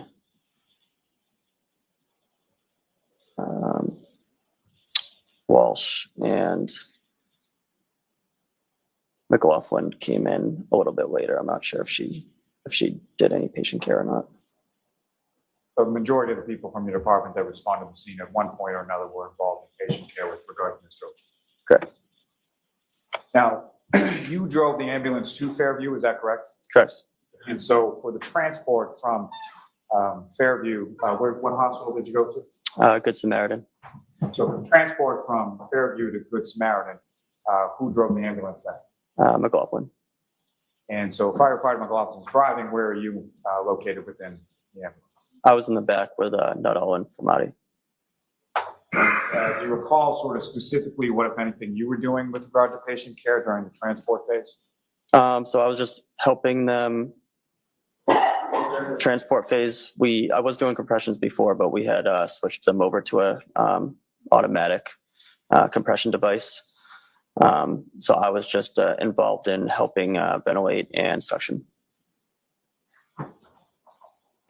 And was there who, if anyone else in the back of the ambulance was also sort of working on the airway portion? Do you recall? We've Nuttall, and I forget who else.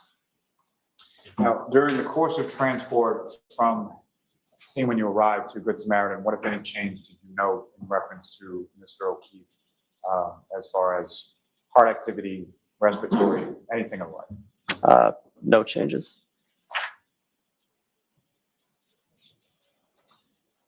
Ms. Gilman, if I could ask for exhibit number 9, please.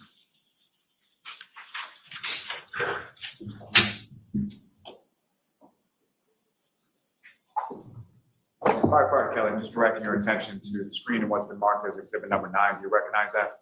Yes. And what do you recognize that? The location of the scene. For the house that you responded to on January 29th, is that correct? Correct. And Ms. Gilman, if I could also have exhibit number 18. The infamous identification images here. And Exhibit again, so 9 just directing your attention to the screen. Do you recognize the photograph that's up on the screen? and 18. Yes. What's depicted in that photograph? The location of the scene again. Sort of a different view of the same home, is that correct? Correct. May I approach the witness, Sean? Yes. This is the laser pointer. Basically, there's a button there. Just press on that. Okay.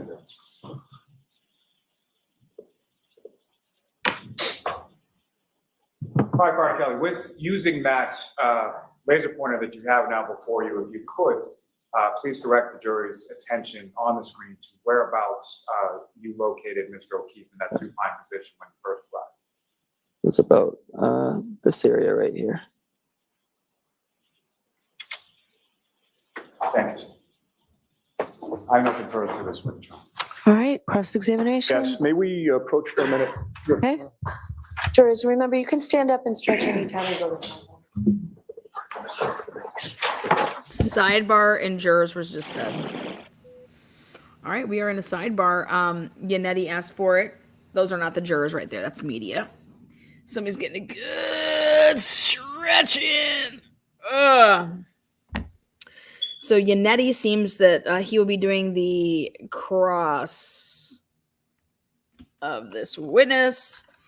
A running clock at 2:52 and 17 seconds. 11:43 a.m. The direct was over. Well, what do you guys think? What do you guys think's coming here? I think they should have been watching the film.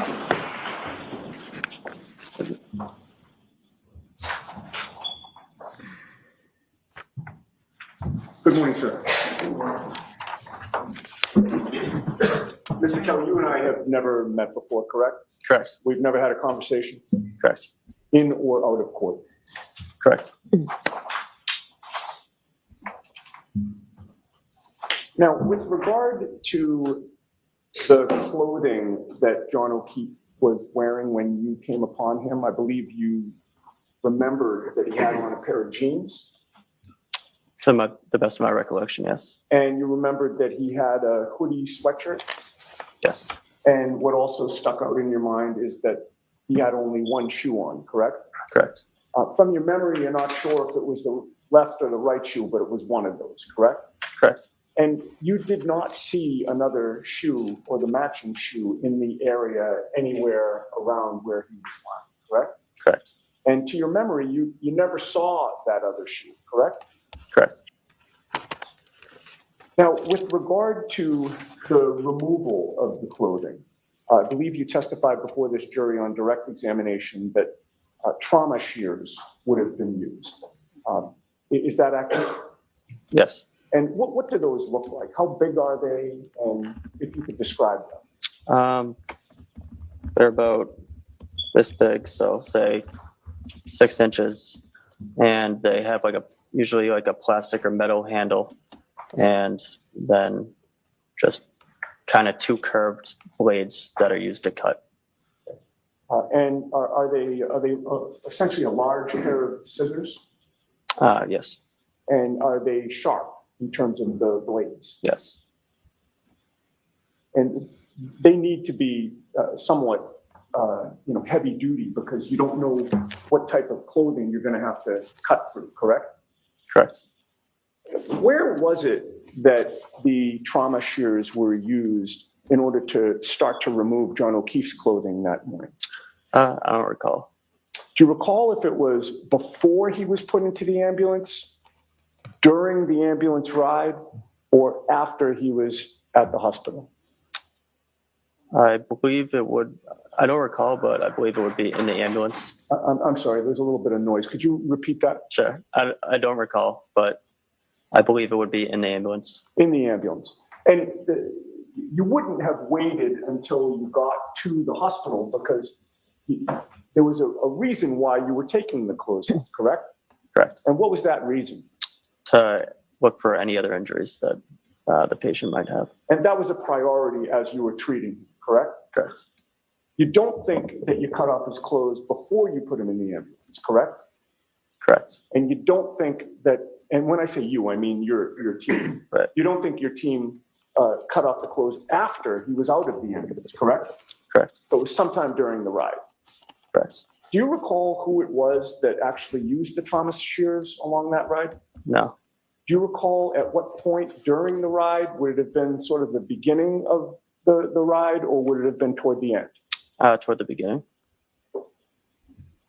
Now, with regard to the clothing that was cut, do you recall if it was the sweatshirt, the jeans, or both?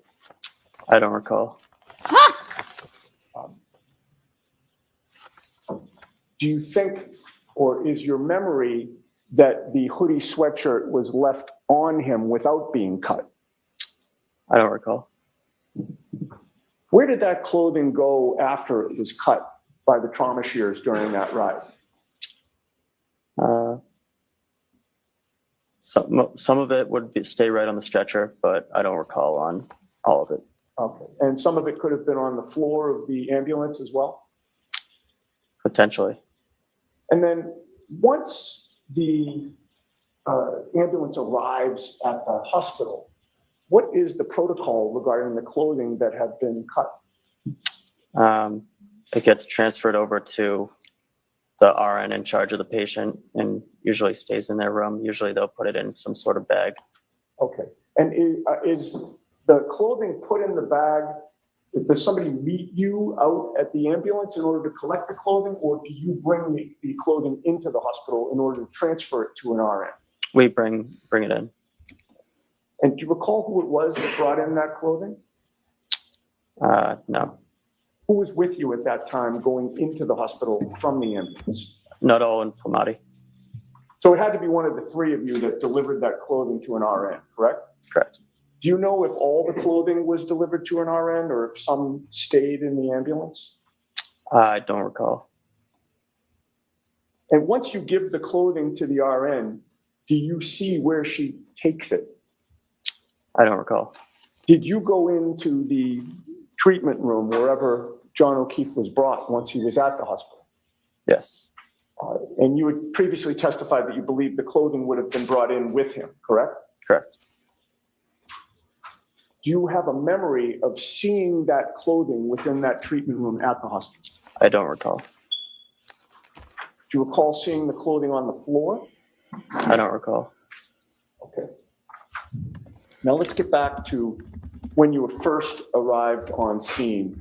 And actually, but before I get to that, I did want to ask you a couple of questions about where you were at in terms of your career on January 28th, 29th. You were a fairly new firefighter? Correct. And you were conscious, you had been trained not long before January 29th, right? It was within several months? 2 months, yeah. Oh, within 2 months, okay. And your priority as a new firefighter was to follow your training, correct? Correct. It was fresh in your mind. Correct. You wanted to do things the right way, correct? Correct. And particularly at the beginning of your career, you don't want to develop any bad habits, correct? Correct. And you were following protocol once you got to the scene as best you could, correct? Correct. I believe you testified on direct examination that when the ambulance got to 34 Fairview, as soon as it was parked, you and Anthony Flamati went straight to the body, correct? I don't recall saying that. I wasn't sure who went straight to the body. I said some of us got some supplies. Okay.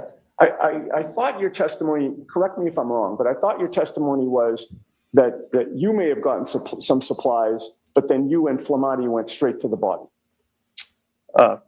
Yes, so we did, me and Nuttall.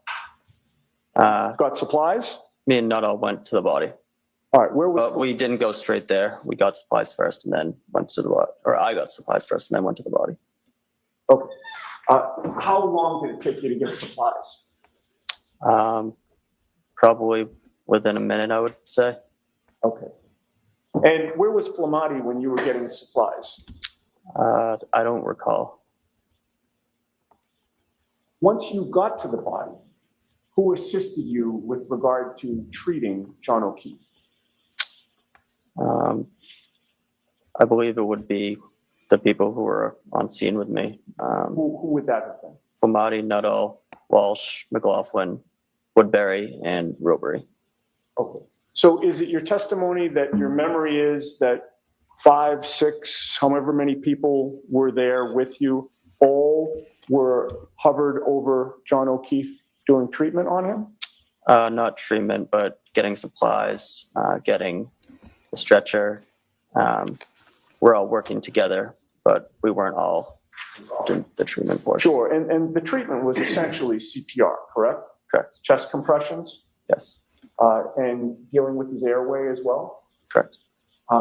Which of your coworkers and/or you were directly involved with the CPR, the chest compressions, and the airway issues? I recall that I was doing compressions and helping suction and ventilate in the ambulance, but I do not recall who else was partaking in that. Okay. So let's talk about when John O'Keefe was put on the scoop stretcher and then ultimately taken to the ambulance. Who was with you when that was occurring? So it would have been me, Nuttall, Flamati, and Robery, I believe, were trying to get him on the scoop. And then I believe the engine guys were trying to get the stretcher. Who are the engine guys? That would be Walsh. It must have been Walsh, Woodbury, and McLaughlin, but I don't recall who exactly was getting it. All right, so your memory is that yourself, Nuttall, and Flamati were loading John O'Keefe onto the scoop? I believe so, yeah. And then from the scoop, he's put on a stretcher? Correct. And then who would it have been that wheeled the stretcher to the ambulance? I don't recall who it was. You? I don't recall. So you have no memory of who would have taken John O'Keefe on that stretcher into the back of the ambulance? I don't recall who actually did it, but it would just be whoever's in the best location at the time to move the stretcher. All right. Do you have a memory of John O'Keefe going into the back of the ambulance? Not a clear memory, no. Who went into the ambulance with him? Me, Nuttall, Flamati, Walsh, Woodbury. Oh, and by the way, once he's on the scoop and then put on the stretcher, the priority is to get him into that ambulance, correct? Correct. And part of the reason for that is he was cold, correct? Yes, sir. And your priority was you wanted to warm him up, correct? Correct. And the best place to do that would have been the inside of that ambulance, correct? Correct. So it wasn't that he was put on the stretcher and then there was some detour in terms of where he was taken. You or whoever took him, made a beeline for the back of that ambulance in order to get him warm, correct? Correct. And once he's in the ambulance, the priority at that point would be to close the doors of the ambulance, correct? Correct. Because if you leave the doors open, there's a blizzard outside, correct? Objection. Sustained. Let's go ahead, Ms. Fiona. Keep moving forward, please. What? And so the doors were closed to the ambulance, correct? At some point, yes. All right. And inside the doors of that ambulance, as you testified, was at least, not naming everybody, but at least you and Nuttall and Flamati, correct? Correct. And once those doors were closed to the ambulance, none of you left the ambulance, correct? None of us, meaning? I'm not talking specifically about you and Nuttall and Flamati. I don't believe so. No. You would have remained in the ambulance all the way to the hospital, and that's the point in which the doors will be open, correct? Correct. All right. Now, I'd like to ask you some questions about the scene that you came upon in terms of the people who were there when you arrived, sir. You had previously testified that you saw, I believe you testified that you saw two women and a law enforcement officer already on scene, correct? Correct. One of those women appeared to have blood around her mouth, correct? Correct. It was something red, but you assumed that it was blood, correct? Correct. And that led you to also believe that she had rendered or tried to render CPR, correct? Objection. Is that what you thought? Yes. Okay.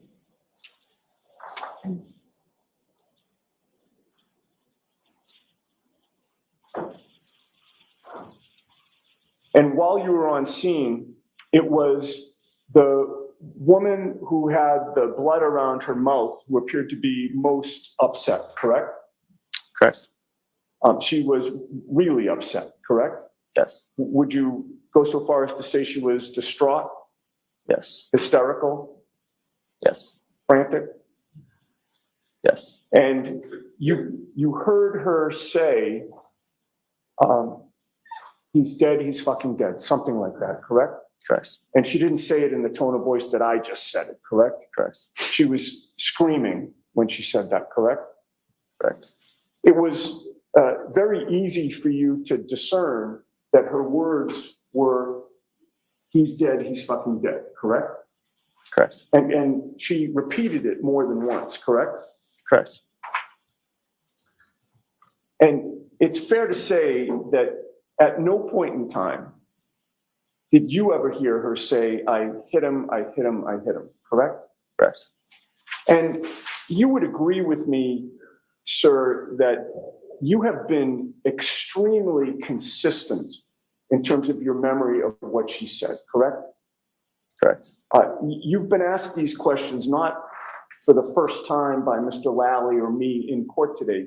There have been other occasions where people have asked you, what did the woman with the blood on her mouth say when she was on scene, correct? Correct. You were asked that by Trooper Proctor on February 9th of 2022, correct? I don't recall. It's probably unfair of me to say the date, but you do recall speaking to a state trooper not long after these incidents, correct? Correct. And to that state trooper, you told him that what she said was, he's dead, he's fucking dead, correct? I don't recall. You don't recall saying anything differently than that, do you? I remember saying a lot differently, but I might have also said that. I just don't recall. Well, you don't, and let me rephrase that. You don't recall changing her words at all. You recall, you've always said he's dead, he's fucking dead, correct? Correct. That was not only to the state police on February 9th, but then in April of 2022, you were in a grand jury setting, correct? Correct. There was no defense attorney there on that day, correct? I don't believe so. You don't remember seeing me there? No, I didn't see Okay. Mr. Lally was asking you the questions, correct? Correct. And there, you also said that what the woman with the blood on her mouth said was, he's dead, he's fucking dead, correct? Correct. And you've testified to that today. Yes, sir. You've never changed that story, correct? Correct. And that is because the truth does not change, correct? Correct. All right, at this point, I'd like to play a 15-second portion of a video. Which Let's get it on! Your Honor. Okay, so we'll watch it and then you Thank can you offer very it. much. With no narration, right? Never. And before you start, I'm not as interested in the video, sir. I'm interested in the audio. So if you could listen as best you can. Sure.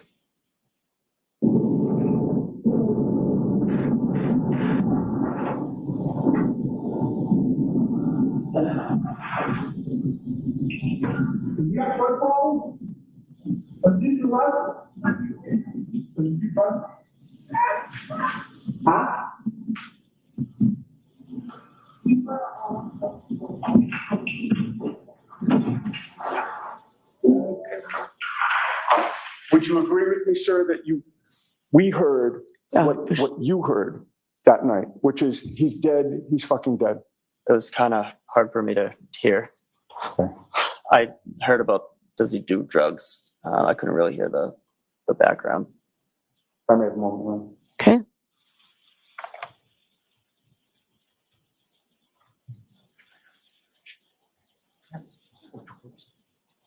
May we approach? Okay.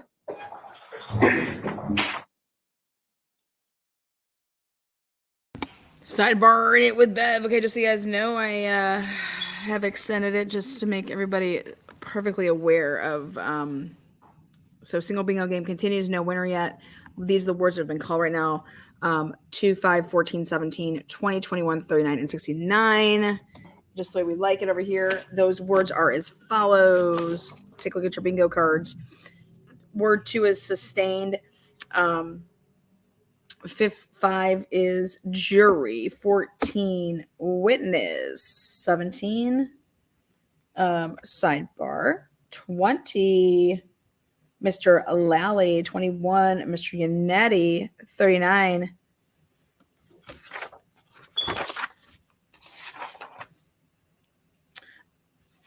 morning. 69, counsel. And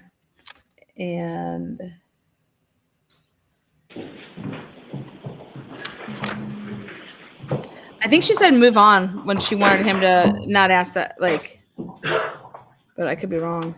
Just move on, son. Mr. Kelly, I got permission to play it one more time. I'll try my best.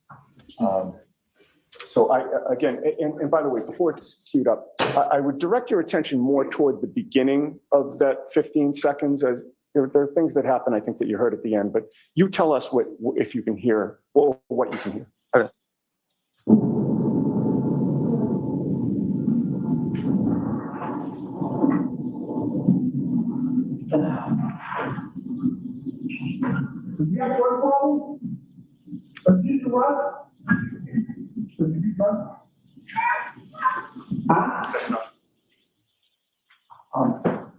What did you hear? I heard someone say fucking dead. Thanks. Okay. Any redirect? Just briefly on.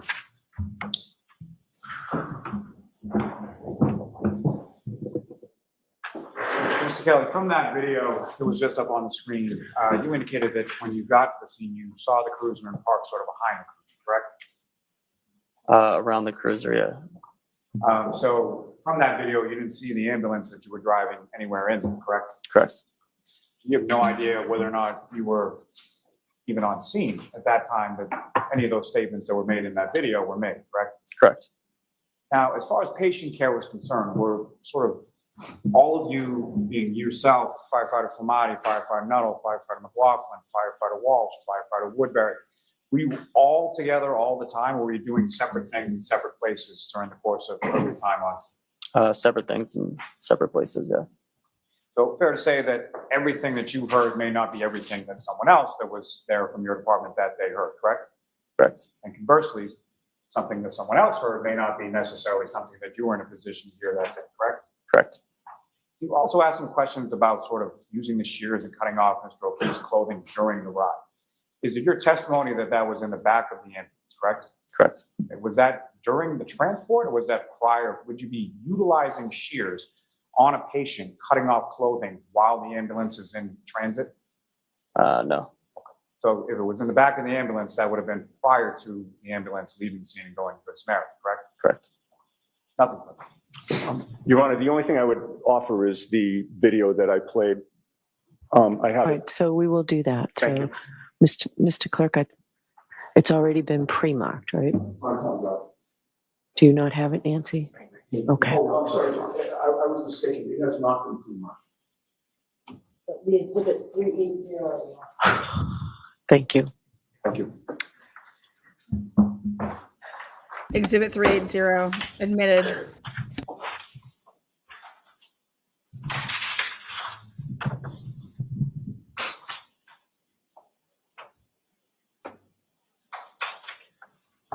All right, so we're all set? Yes, thank you, Your Honor. Okay, thank you, you're all set. sir. Thank you. All right, we have a bingo. Kristen, can you check it for me, baby? There? Give me the number. I don't have you up right now. Give me a number. AF 06A4. Your next witness. Yes, Your Honor. Call What was it? Mr. Francis Walsh to the stand. Okay. All right. We're checking on that. This will be our second bingo, bitches. And if so, Tori, what do you have? go. We're going to start another round here. I'm doing it. Bev's screwing us. So 12:06, start a new game. Single bingo. Scrap that. First one to get 5 hits, not including the free spot. You solemnly swear the evidence you give to the court and jury in the case down here and should the truth, the whole truth, and nothing but the truth, so help you God.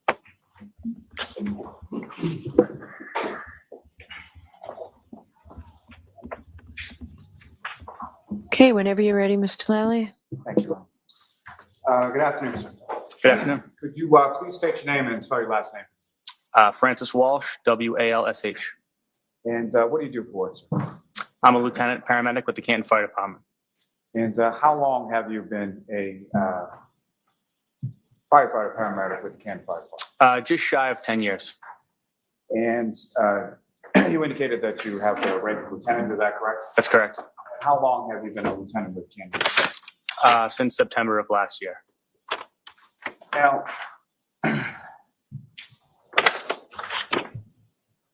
with regards to, you have certifications both as an EMT and a paramedic, correct? That's correct. And with regard to those certifications, when was it first that you sort of received those? I received my paramedic certification in June of 2014. That's when I was officially certified.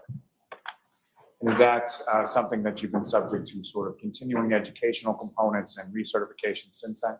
Yes, yeah, every 2 years we have to recertify and take continuing education classes. And is your certification up to Snuff. Up to certification snuff. up to speed at this point? Yeah, it's current. I just recertified last month, actually.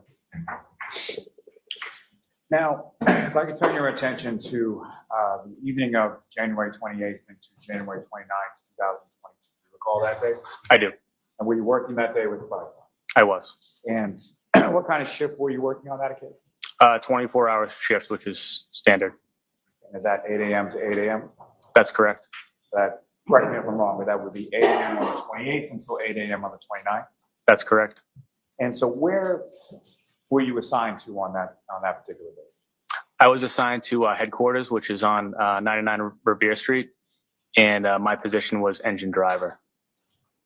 So fair to say people within your department get different sort of assignments on different apparatus based on the different shift that they're working. That's correct. And your assignment that day was the driver of the engine? Correct, yes, engine 3. Now, beyond sort of your assignment as the engine driver in that particular shift, what, if any, sort of specialized assignment do you have, or did you have at that time in regards to snow removal? Yeah, so on that particular shift, I was also the snowplow driver. We have an in-house truck and a snowplow for the fire department, and that was my responsibility on that shift. How many people within your department have that sort of responsibility when coming to? It kind of depends group to group. So some working groups will just kind of rotate and have a different person do it each time. At that time, the group that I was on, I kind of had the most experience plowing, so I was always the go-to person to be in the plow truck when it snowed. And so with respect to that duty, about what time did you sort of get up on that morning of the 29th? I believe it was around 4 a.m. And why was it that you got up at that time? It was snowing pretty heavily. I mean, we knew the forecast called for a lot of snow.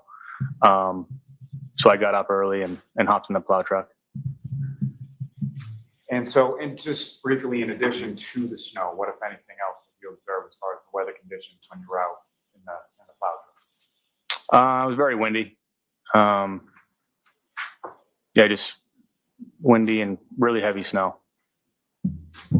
Now, at some point, shortly after 6 a.m., does your department get dispatched to a call? Yes. And where was the dispatch to, and what was it in regard to? So I didn't hear the actual dispatch because I was in the plow truck. I was in the rear of headquarters in the plow truck. But my Captain Robery, came out and told me that we had a call for 34 Fairview Road for an unresponsive male party. And he told me, to hop in the engine and head to that call. And when you hop in the engine, who, if anyone else from your department, was assigned to the same engine as you on that day? So I had Lieutenant Woodbury to my right in the passenger seat and Firefighter McLaughlin in the rear. And beyond the engine that you were driving, what if any sort of other apparatus from your department was dispatched to call that as well?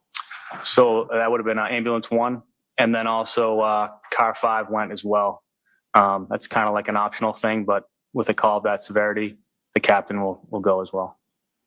And who was in car 5 on that day? Captain Robery. And you drove the engine, is that correct? That's correct. If you could describe for the jury sort of what you observed as far as the road conditions, visibility, things of that like en route from the station to Fairview. Yeah, so it was really, really poor driving conditions and visibility. I can't recall ever driving to a call of that nature and that severity that slowly. The visibility was so poor that we were just driving extremely slow.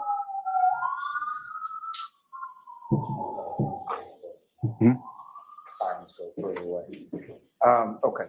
And from, if you could describe to the jury sort of the route of travel that you took from Station 1 to Fairview. Sure. So out of Station 1, take a right onto Revere Street, and then a left onto Sherman Street, a right onto Chapman Street, and then a left onto Fairview. Now, if you recall, what was sort of the order? You're all sort of dispatched and you're all sort of responding around the same time, being car 5, the ambulance, and the engine, correct? Correct. And if you recall, what was sort of the order of the vehicles in response?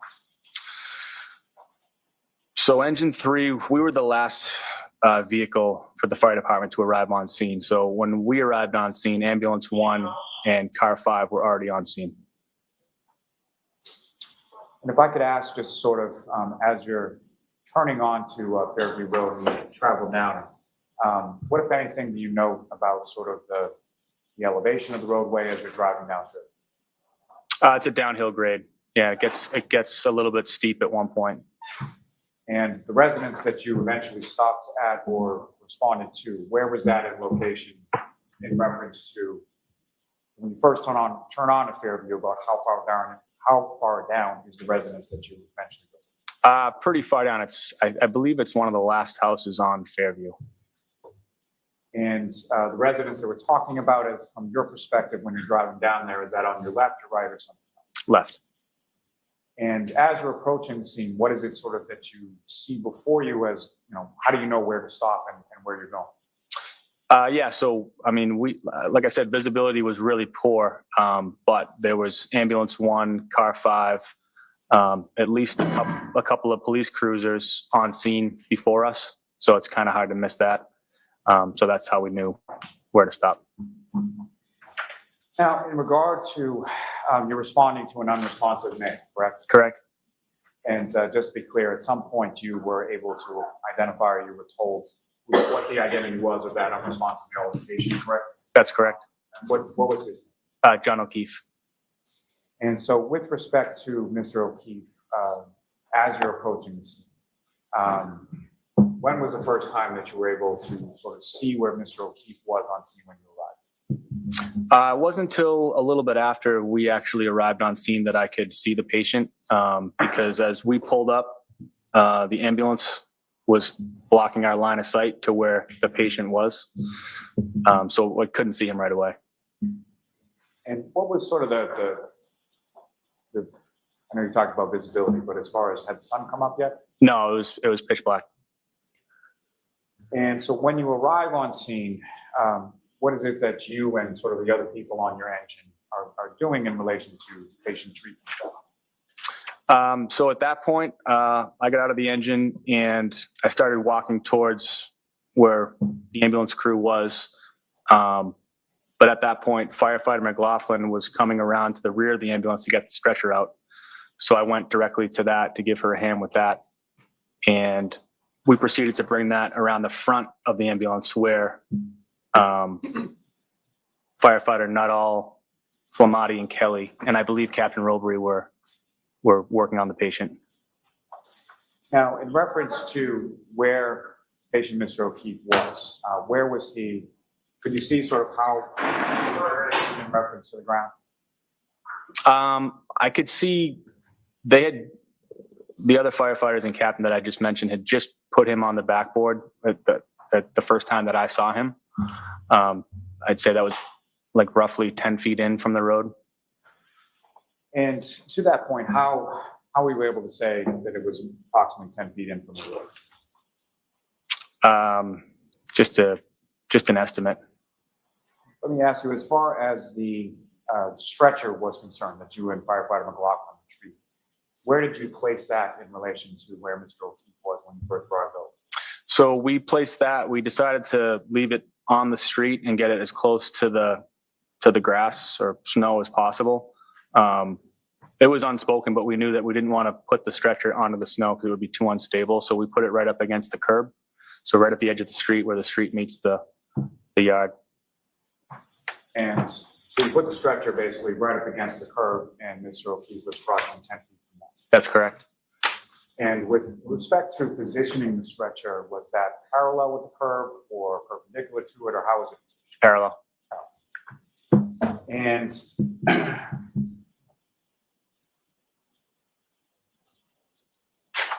you mentioned that obviously Mr. O'Keefe is on scene, and there are a number of different firefighters from your department, correct? That's correct. There was at least a police cruiser. Did you see any officers sort of around the scene? Yes, I remember Officer Saraf and Sergeant Good. And with respect to civilians, what, if any, civilians did you observe around the scene? I observed 2 female civilians. And where were they in relation to where you were, or in relation to where Mr. O'Keefe was? I mean, they were pretty worked up, so they were moving around quite a bit. But I'd say they were somewhere in between myself and the stretcher and where Mr. O'Keefe was. And did you yourself have any conversation with either of the 2 females that you saw? I did not directly, no. And you just testified a little bit before that they were upset. Is this so that both of them were? Yes. And what, if anything, leads you to that sort of conclusion as far as their demeanor? What, if anything, did you specifically observe? I mean, I observed one of them like screaming and crying, and they were both just frantically like moving around a lot. As far as the one that you observed screaming or crying, do you recall specifically what, if anything, that person said? All I recall her saying was, "Is he alive?" With respect to Mr. O'Keefe, as far as his clothes, what, if any, observations did you make of his clothes? The notable observation that I made was that he was missing one shoe, his right shoe. And where was Mr. O'Keefe when you made that observation of missing one shoe? It was when we put the stretcher into the ambulance, the stretcher lifts up, so it's kind of right at my face, and that's when I noticed it. So at the time he was being placed in the ambulance, you only had one shoe based on what you saw? That's correct. Now, once Mr. O'Keefe is in the back of the ambulance, where did you go? So I stayed down at the feet. I was positioned right by his right leg. And what, if any, difference did you know between sort of the lighting conditions outside on the lawn versus the lighting conditions in the back? In the back of the ambulance, it was dramatically better. And so once in the back of the ambulance, what, if anything, did you note or observe as far as injuries to Mr. O'Keefe? I noticed a hematoma on his right eye, and I noticed some blood coming from his nose. And just to be clear for the record, so when you say hematoma, based on your training experience, can you explain what your understanding of that term is to the jury? Swelling and bruising.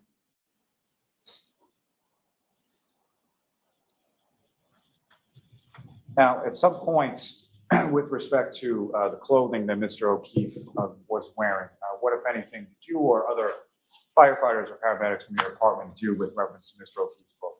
We removed all of his clothing. And let me first ask, how was that removal sort of accomplished? Can you repeat that? When you removed his clothing, how did you do that? Oh, with trauma shears, basically scissors that cut clothing. And once sort of Was that pursuant to some sort of protocol or Yes. why was the clothing? And any trauma call, it's protocol to expose the patient so you can see all injuries and you don't miss any injuries. And once the clothing was removed with the trauma shears, what if any additional injuries or anything did you observe? I noticed some scratches and lacerations on his right arm.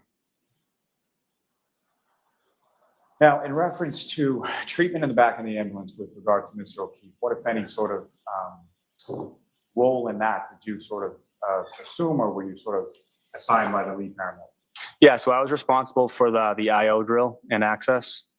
It's an intraosseous access. Can you explain to the jury sort of what that is and how that's accomplished? Yeah, so you do that instead of IV access. So when somebody's in cardiac arrest, it's really hard to get an IV. So what you do is you actually drill into a bone, and you can administer medication and fluids like into the bone marrow space. And so pursuant to, so Mr. O'Keefe was undergoing cardiac arrest, correct? Correct. Can you explain your understanding of that term based on your training experience to the jury? What is cardiac arrest? There's no cardiac function. His heart isn't pumping blood anymore. And so what, if any, sort of protocols are there as far as medication administration is there in reference to a cardiac arrest?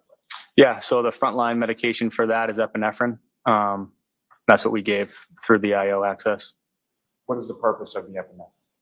Epinephrine, I mean, basically in layman's terms, it gets the heart pumping again, if that's a viable option. And in addition to the epinephrine, what, if any, other medication was administered through the IO? I believe that was it. As far as when I was on scene, it was just epinephrine. Do you recall anything about salines? Oh yeah, saline as well, but it's not a medication. But yeah, we also administered saline. What is the purpose of the saline? Saline is just to increase blood volume. Now, as far as the transport, Mr. O'Keefe is then taken from the scene to a hospital, correct? Correct. Did you go along with the ambulance on the transport to the hospital? I did not. So you remained on scene at least for some period of time, correct? Very briefly, but yes. And you referenced some officers from the Canton Police Department that were on scene when you were on scene, correct? Correct. And without reference to anything said, which of them, if any, did you have any conversation with prior to leaving the scene? Sergeant Good. And just as far as what you told Sergeant Good, what, if anything, did you relay to him before you left the scene?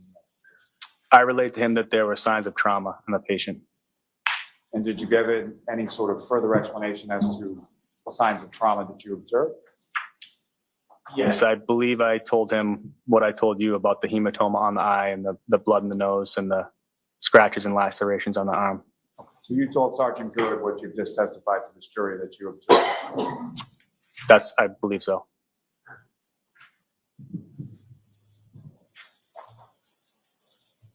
Ms. Kelman, if I could ask for exhibit number 18.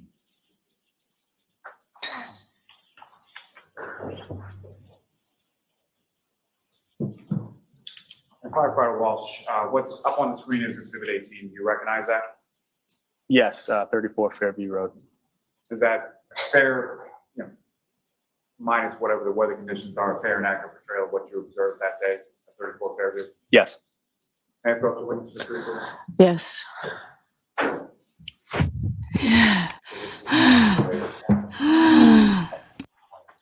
Okay.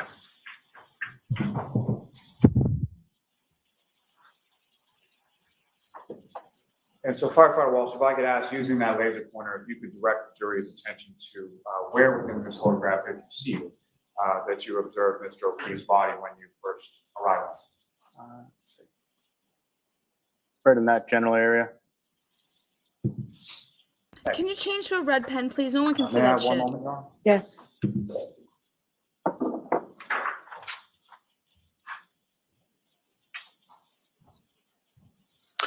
No further questions for this. Cross his ass up. Right. Cross-examination? Yes. Good afternoon, sir. Good afternoon. I just want to ask you about the woman that you saw on scene who appeared to be screaming and crying. Would you agree with me that she stood out to you because she appeared to be the most upset Yeah, I would agree with that. Yes. and the loudest? Yes. She appeared to be crying more than others, Yes. and she was screaming, right? Yes. And what you heard her say, I understand your testimony, was that she just said, "Is he alive?" Correct? That's what I recall. Correct. In a loud voice, Yes. in a distraught voice, Yes. while she was crying. Correct. I have nothing further. There's nothing, Mr. Lally, right? No. All right, you are all set, sir. Thank you. Thank you. Who is your next witness? Ms. Katie McLaughlin. Bring on Katie! Oh, hell no.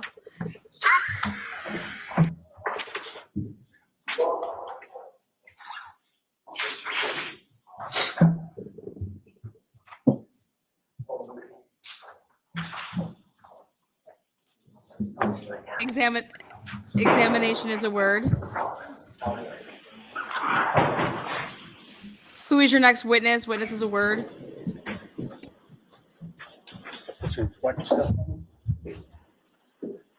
Oh my Raise your right God. hand. Do you solemnly swear the evidence you give to the court and jury in the case now and here is for the truth, the whole truth, and nothing but the truth, so help you God? Thank you. You can have a seat. I just need you to Okay. speak into that microphone nice and loud. They would do it to me like this. Okay, whenever you're ready, Mr. Lally. Good afternoon. Spell your last name. Could you please state your name and spell your last name? It's Katie McLaughlin, McLaughlin. And what do you do for it? I'm a firefighter paramedic for the town of Canton. And how long have you been a firefighter paramedic? Probably about 7 years at this point. And prior to working for the Canton Fire Department, what, if any, other work did you do sort of within that general field? I worked as an EMT basic for Brewster Ambulance. Went to paramedic school. I eventually became a paramedic for Brewster Ambulance, and I worked there for a few years before getting on the fire department. And just briefly, but prior to becoming a paramedic or working as a paramedic, what if any sort of training did you receive in regard, or certification did you receive in regard to being a paramedic? So it's a 2-year schooling where you have about a year of didactic. There's a lecture portion for about a year. And then after that, there's about a year to a year and a half of clinical training that's done in an ER and then done in an ambulance. So that whole period is around 2 years. And prior to working at the Canton Fire Department, you received certification from the state or some other sources being a paramedic, correct? Yes, it's through the state and through a national registry. And both those certifications through the state and the national registry, are those granted sort of forever, or is there like a continuing educational component and a recertification process? So you recertify every 2 years. You have to take continuing education classes in that 2-year period. And that's just on a 2-year cycle you recertify. And your certification is up to date at this point, is that correct? Yes. Ma'am, if I could turn your attention to the dates of January 28th, 2022 into January 29th, 2022. Do you recall those dates? Yes. And were you working with the Canton Fire Department on those dates? Yes. Do you recall what kind of shift you were working from the 28th to the 29th? It was just my regular 24-hour shift. And 24-hour shifts in Canton Fire is essentially 8 a.m. to 8 a.m., is that correct? Correct. And where were you sort of assigned within the Town of Canton Fire Department on that day? So I was on the engine for that shift. So I was the third person on the engine. There's an engine driver, there's an officer, and then there's a third person who's in the back. And so your sort of role with respect to the engine, is there sort of like a name for that position? Some people call it like the back step. Yeah. And which station house were you assigned to on that engine? The Station 1, which is 99 Revere Street. And in addition to yourself, who, if anyone else, was assigned to the other sort of roles on the engine? Frank Walsh was the engine driver that day, and Greg Woodbury was the lieutenant on the engine that day. Now, turning your attention to that morning of the 29th, do you recall about what time you got up or what time you went outside that day? I think we were up maybe a little before 6 because it was snowing, and we had to like shovel the front apron. So we were up maybe 5 a.m. And so when you were up around that time, around 5 a.m. and outside, you were outside shoveling, is that correct? Yep. Intermittently. Sorry? Intermittently, yeah. So during the times that you were outside shoveling, what, if anything, did you observe as far as... Every day I'm weather, shuffling. It was snowing pretty heavily. It had been snowing. We were shoveling, and it was pretty cold and windy. And if you know around that time that you initially sort of went out and were shoveling, about how much snow had accumulated at that point? I don't know how much. I mean, enough for us to shovel that front apron, but I don't know how much.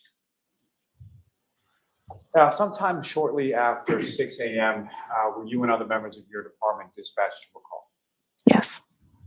And where were you dispatched to, and what was that dispatch in regard? So the call came in as a man down in the snow or a man unresponsive in the snow, and the call was 434 Fairview Road. And about how long was it from the time that you sort of received that dispatch and go sort of on the engine to that residence on Fairview Road? How long? Yes. We're on the truck and going probably within a few minutes at most. And so in addition to yourself and Firefighter Walsh and Lieutenant Woodbury, what, if any, other sort of apparatus from your station was dispatched to this call? The ambulance was dispatched as well, and I believe the command car 5, also was dispatched to the call. And as far as car 5, if you recall, who was in car 5? At the time, Captain Robery. And with respect to the ambulance, if you know who, if anyone, was assigned to the ambulance and went with the ambulance that day? Firefighter Kelly and Firefighter Flamati were on that ambulance, and I believe Tim early, and so he jumped on the ambulance as well. And with respect to when you get to Fairview Road, do you recall what sort of order the vehicles were in as far as car 5 and the ambulance and the fire engine? I think car 5 was maybe first, and then the ambulance was in front of us, and then we pulled up behind the ambulance. And so when you sort of arrive on scene, pull up behind the ambulance, other than vehicles from your department, what, if any, other sort of vehicles did you observe or see on scene that day? I noticed there were multiple police vehicles, and at least one civilian vehicle. Now, obviously, you're responding to a report of a non-responsive male party, correct? Yes. And when you're sort of first arriving on scene, or just in reference to when you arrived on scene, when was the first time that you were able to see that non-responsive party? So when I got out of the engine, I went right back to the ambulance to get the stretcher, because I knew that from wherever they were, they seemed to be kind of in off of the road. So I got the stretcher with Firefighter Walsh, I believe, and then we brought the stretcher as close as we could to the patient, and that was like parallel to the curb, and that would be the first time that I observed them working on a patient. And so if I could just ask you, just with regard to sort of those duties as the backstep person, so what is sort of the duties and responsibilities of the backstep person on the engine to this kind of medical call? So the role of the person in the back of the engine is, it kind of is dependent upon what that lead paramedic needs you to do. You're there to assist the ambulance in any way that they need. So that could be assisting with extrication of a patient. It could be obtaining information about a patient or bystanders. It could be assisting with patient care if they need you in the back of the ambulance. It really depends on what they need you to do for that particular call. And turning back to your testimony just a moment ago, you said they were over rendering sort of patient care. Is that correct? Yes. What do you mean by that? I noted Tim, I noted Tony, and there were a lot of people that seemed to be around that area. So I'm not sure exactly who else was there, but I did note Tony and Tim were in that area. As far as sort of the other people in that area where Tony and Tim, so people sort of beyond people from your department, what, if any, other sort of people did you notice around that area? I don't know specifically. What do you mean? Like, as far as outside of the right. So outside of fire department personnel in that area, what, if any, observations did you make of those people? Who were those people? Well, at that point, I couldn't really make out like the identities of like other people. I noted Tim and Tony, but I didn't really pick up on who anyone else was at that point. They were still like in off of the road at that point. And so from where they're positioned with regard to the patient, just for clarity purposes, you were subsequently learned the identity of the patient, correct? Yes. And who did you learn him? John O'Keefe. And where you and Firefighter Walsh were with the stretcher, how far away from where you were was Mr. O'Keefe and the other firefighters? They were, I don't know that I could give a number, several feet away. They were like, I remember kind of seeing a fire hydrant, but I don't know exactly number wise what that would be. And from your observation of where Mr. O'Keefe was, could you tell how his body was positioned?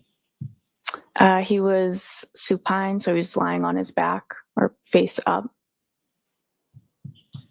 And what, if anything, by the time that you arrived with Firefighter Walsh on the stretcher, what, if anything, could you see that Firefighters Flamati and or Nuttall or anyone else was doing with reference to Mr.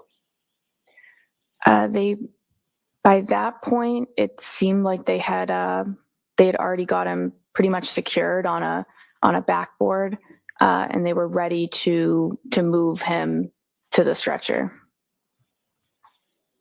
And once Mr. O'Keefe is then moved with the backboard from where he was to the stretcher where you are, what happened?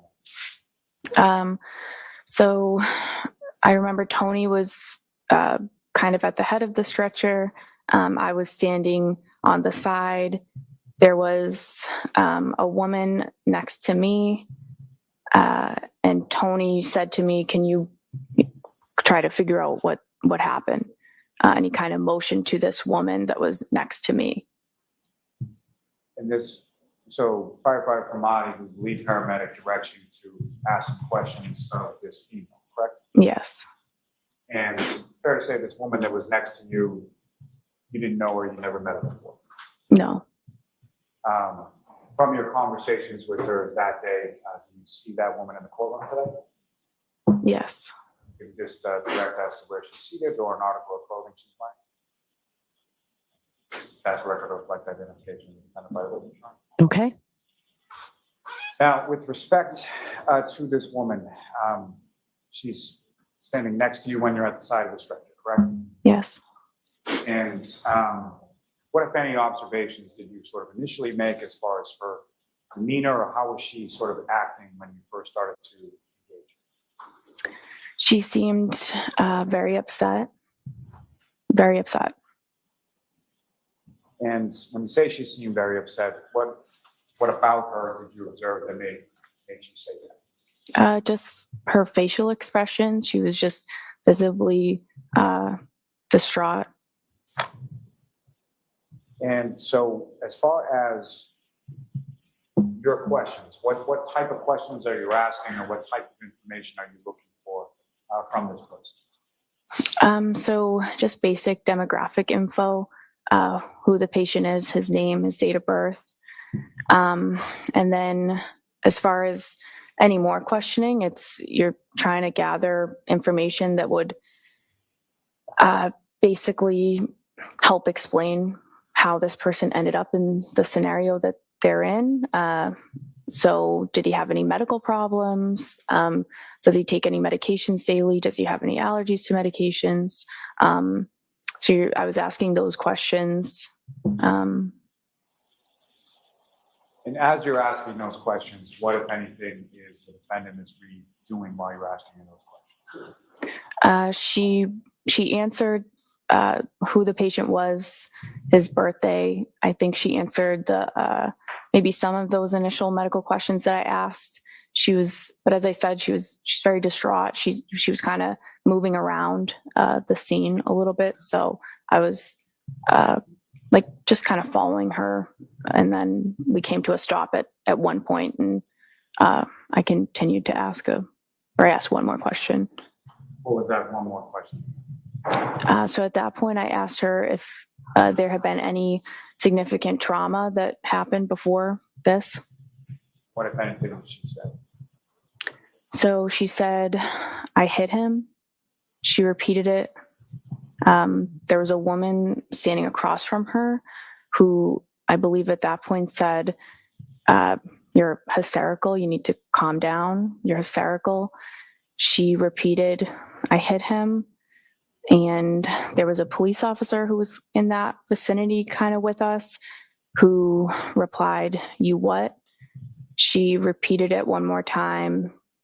And that officer then signaled to somebody, "Get Goody down here," which I'm assuming would be the sergeant.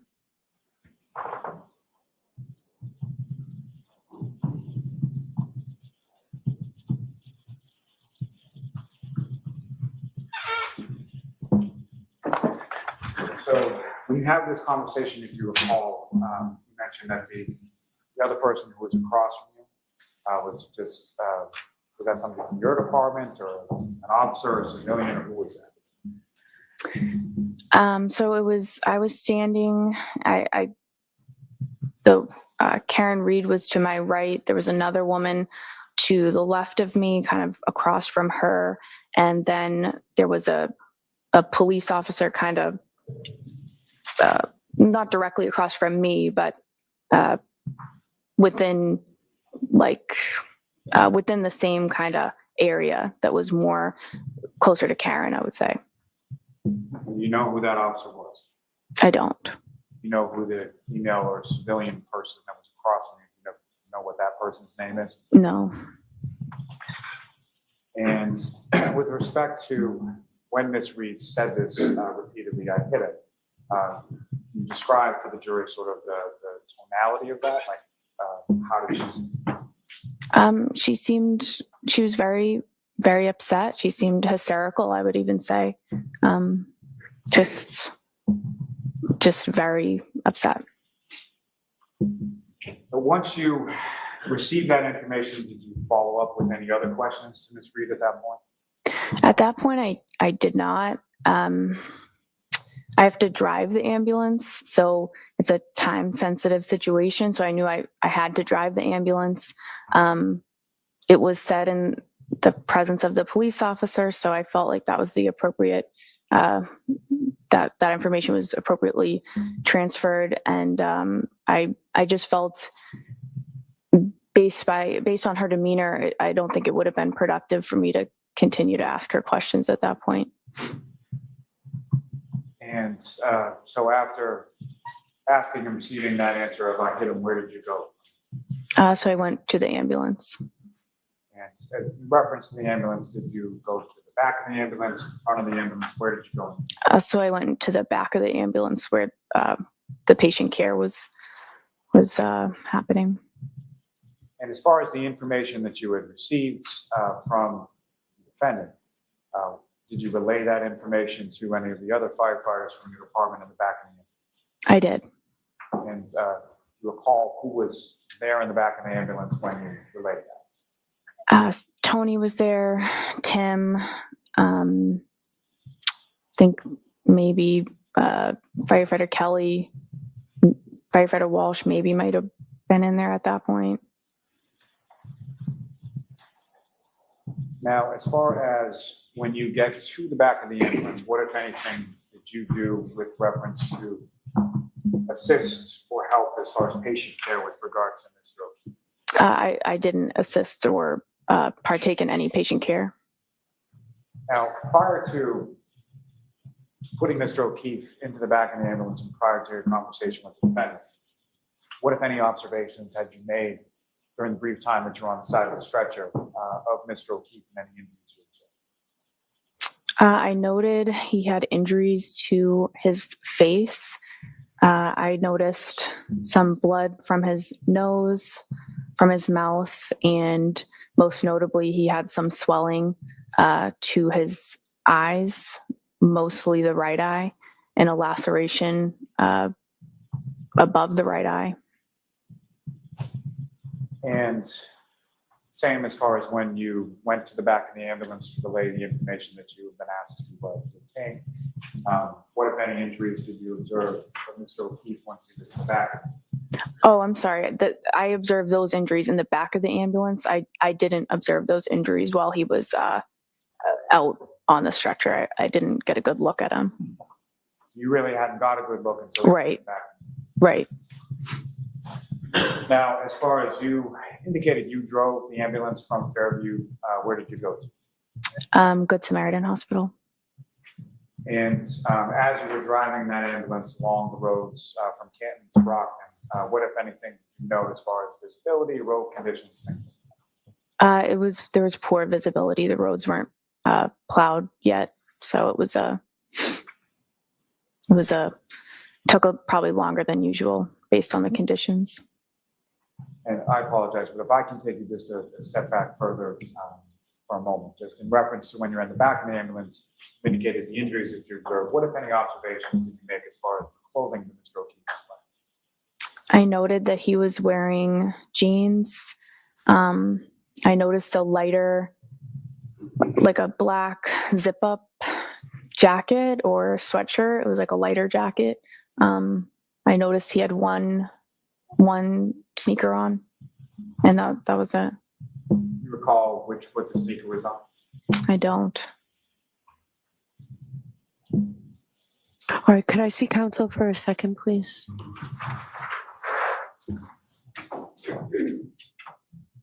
Okay, we're going to be ending this now because I'm going to be going over to the Idaho 4. She's probably going to be rounding this up too. But again, Bev, she is running this pony show. So I never know that black was considered a light color. I mean, is this broad colorblind? Okay. Yeah. Wow. I think it's perfect that I don't want the cross to be rushed and, just we're going to end and then you guys will cross up. So, because I'm continuing my coverage right after this with the Idaho 4 hearing at 1 or 1:30. What time was it supposed to start? Where's my papers? But I already have some interesting things. Why would she go to the back of the van of the ambulance if she was supposed to be the driver? You need to get him to the hospital. Like, what are you doing going back in there? You know what I mean? Like, you'd want to get in the driver spot of the ambulance and take off, wouldn't you? You're like, this guy is like, aren't you trying to save his life? You know what I'm saying?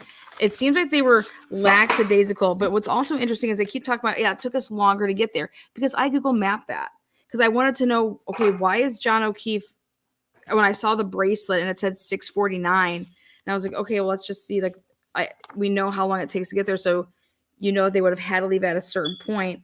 But I think she meant light and weight. It was light. It was black. She probably did mean that. But ugh. BK does start at 1. Yeah. See, so we're going to be going right over there. But she's ending this at 1. But I'm curious as to why she stopped it there. Because I think he was going to these exhibits, which would have been, are you just going to show for her to identify the scene again? Okay. And then we're going to start with your, cross, that type of thing.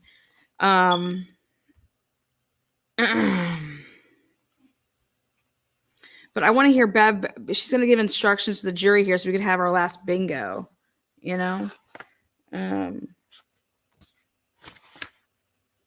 Bev's a ball bust.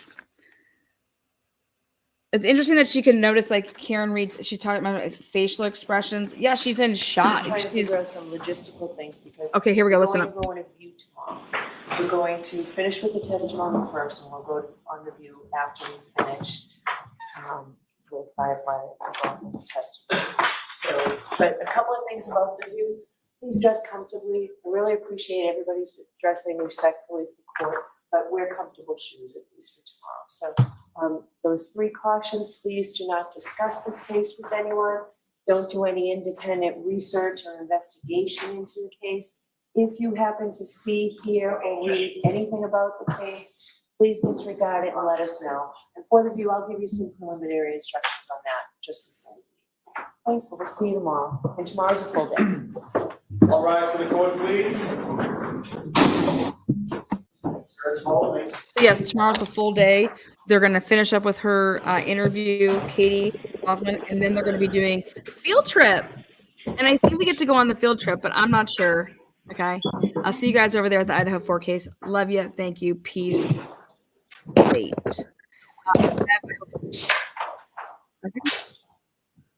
Over and under on how many Goodbye. And honking. Right, Firefighter McLaughlin, you can step If down. there's We'll a see you streak, tomorrow I will morning. go wild. Did you want to see me at 5? Just briefly, Judge. No, there wasn't a winner. So what you're gonna do here is it's a scratch. There's no winner. So get your new bingo cards tomorrow when you click the link. Okay? See you then. Bye now. Come on, you gotta get over there. Join me. Idaho 4. Idaho 4. We got shit going down. Bye, babies. Again, thank you guys for all the new memberships, all the love, all the super chats. Thank you, Mom. And I got all the emails that I got with the cash apps. They'll be going out. Okay? Thanks. Love you. Bye. Mods, you rock. Rocking my box. Every day I'm shoveling.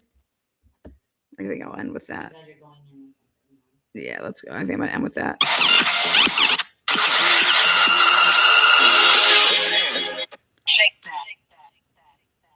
Every day I'm shuffling.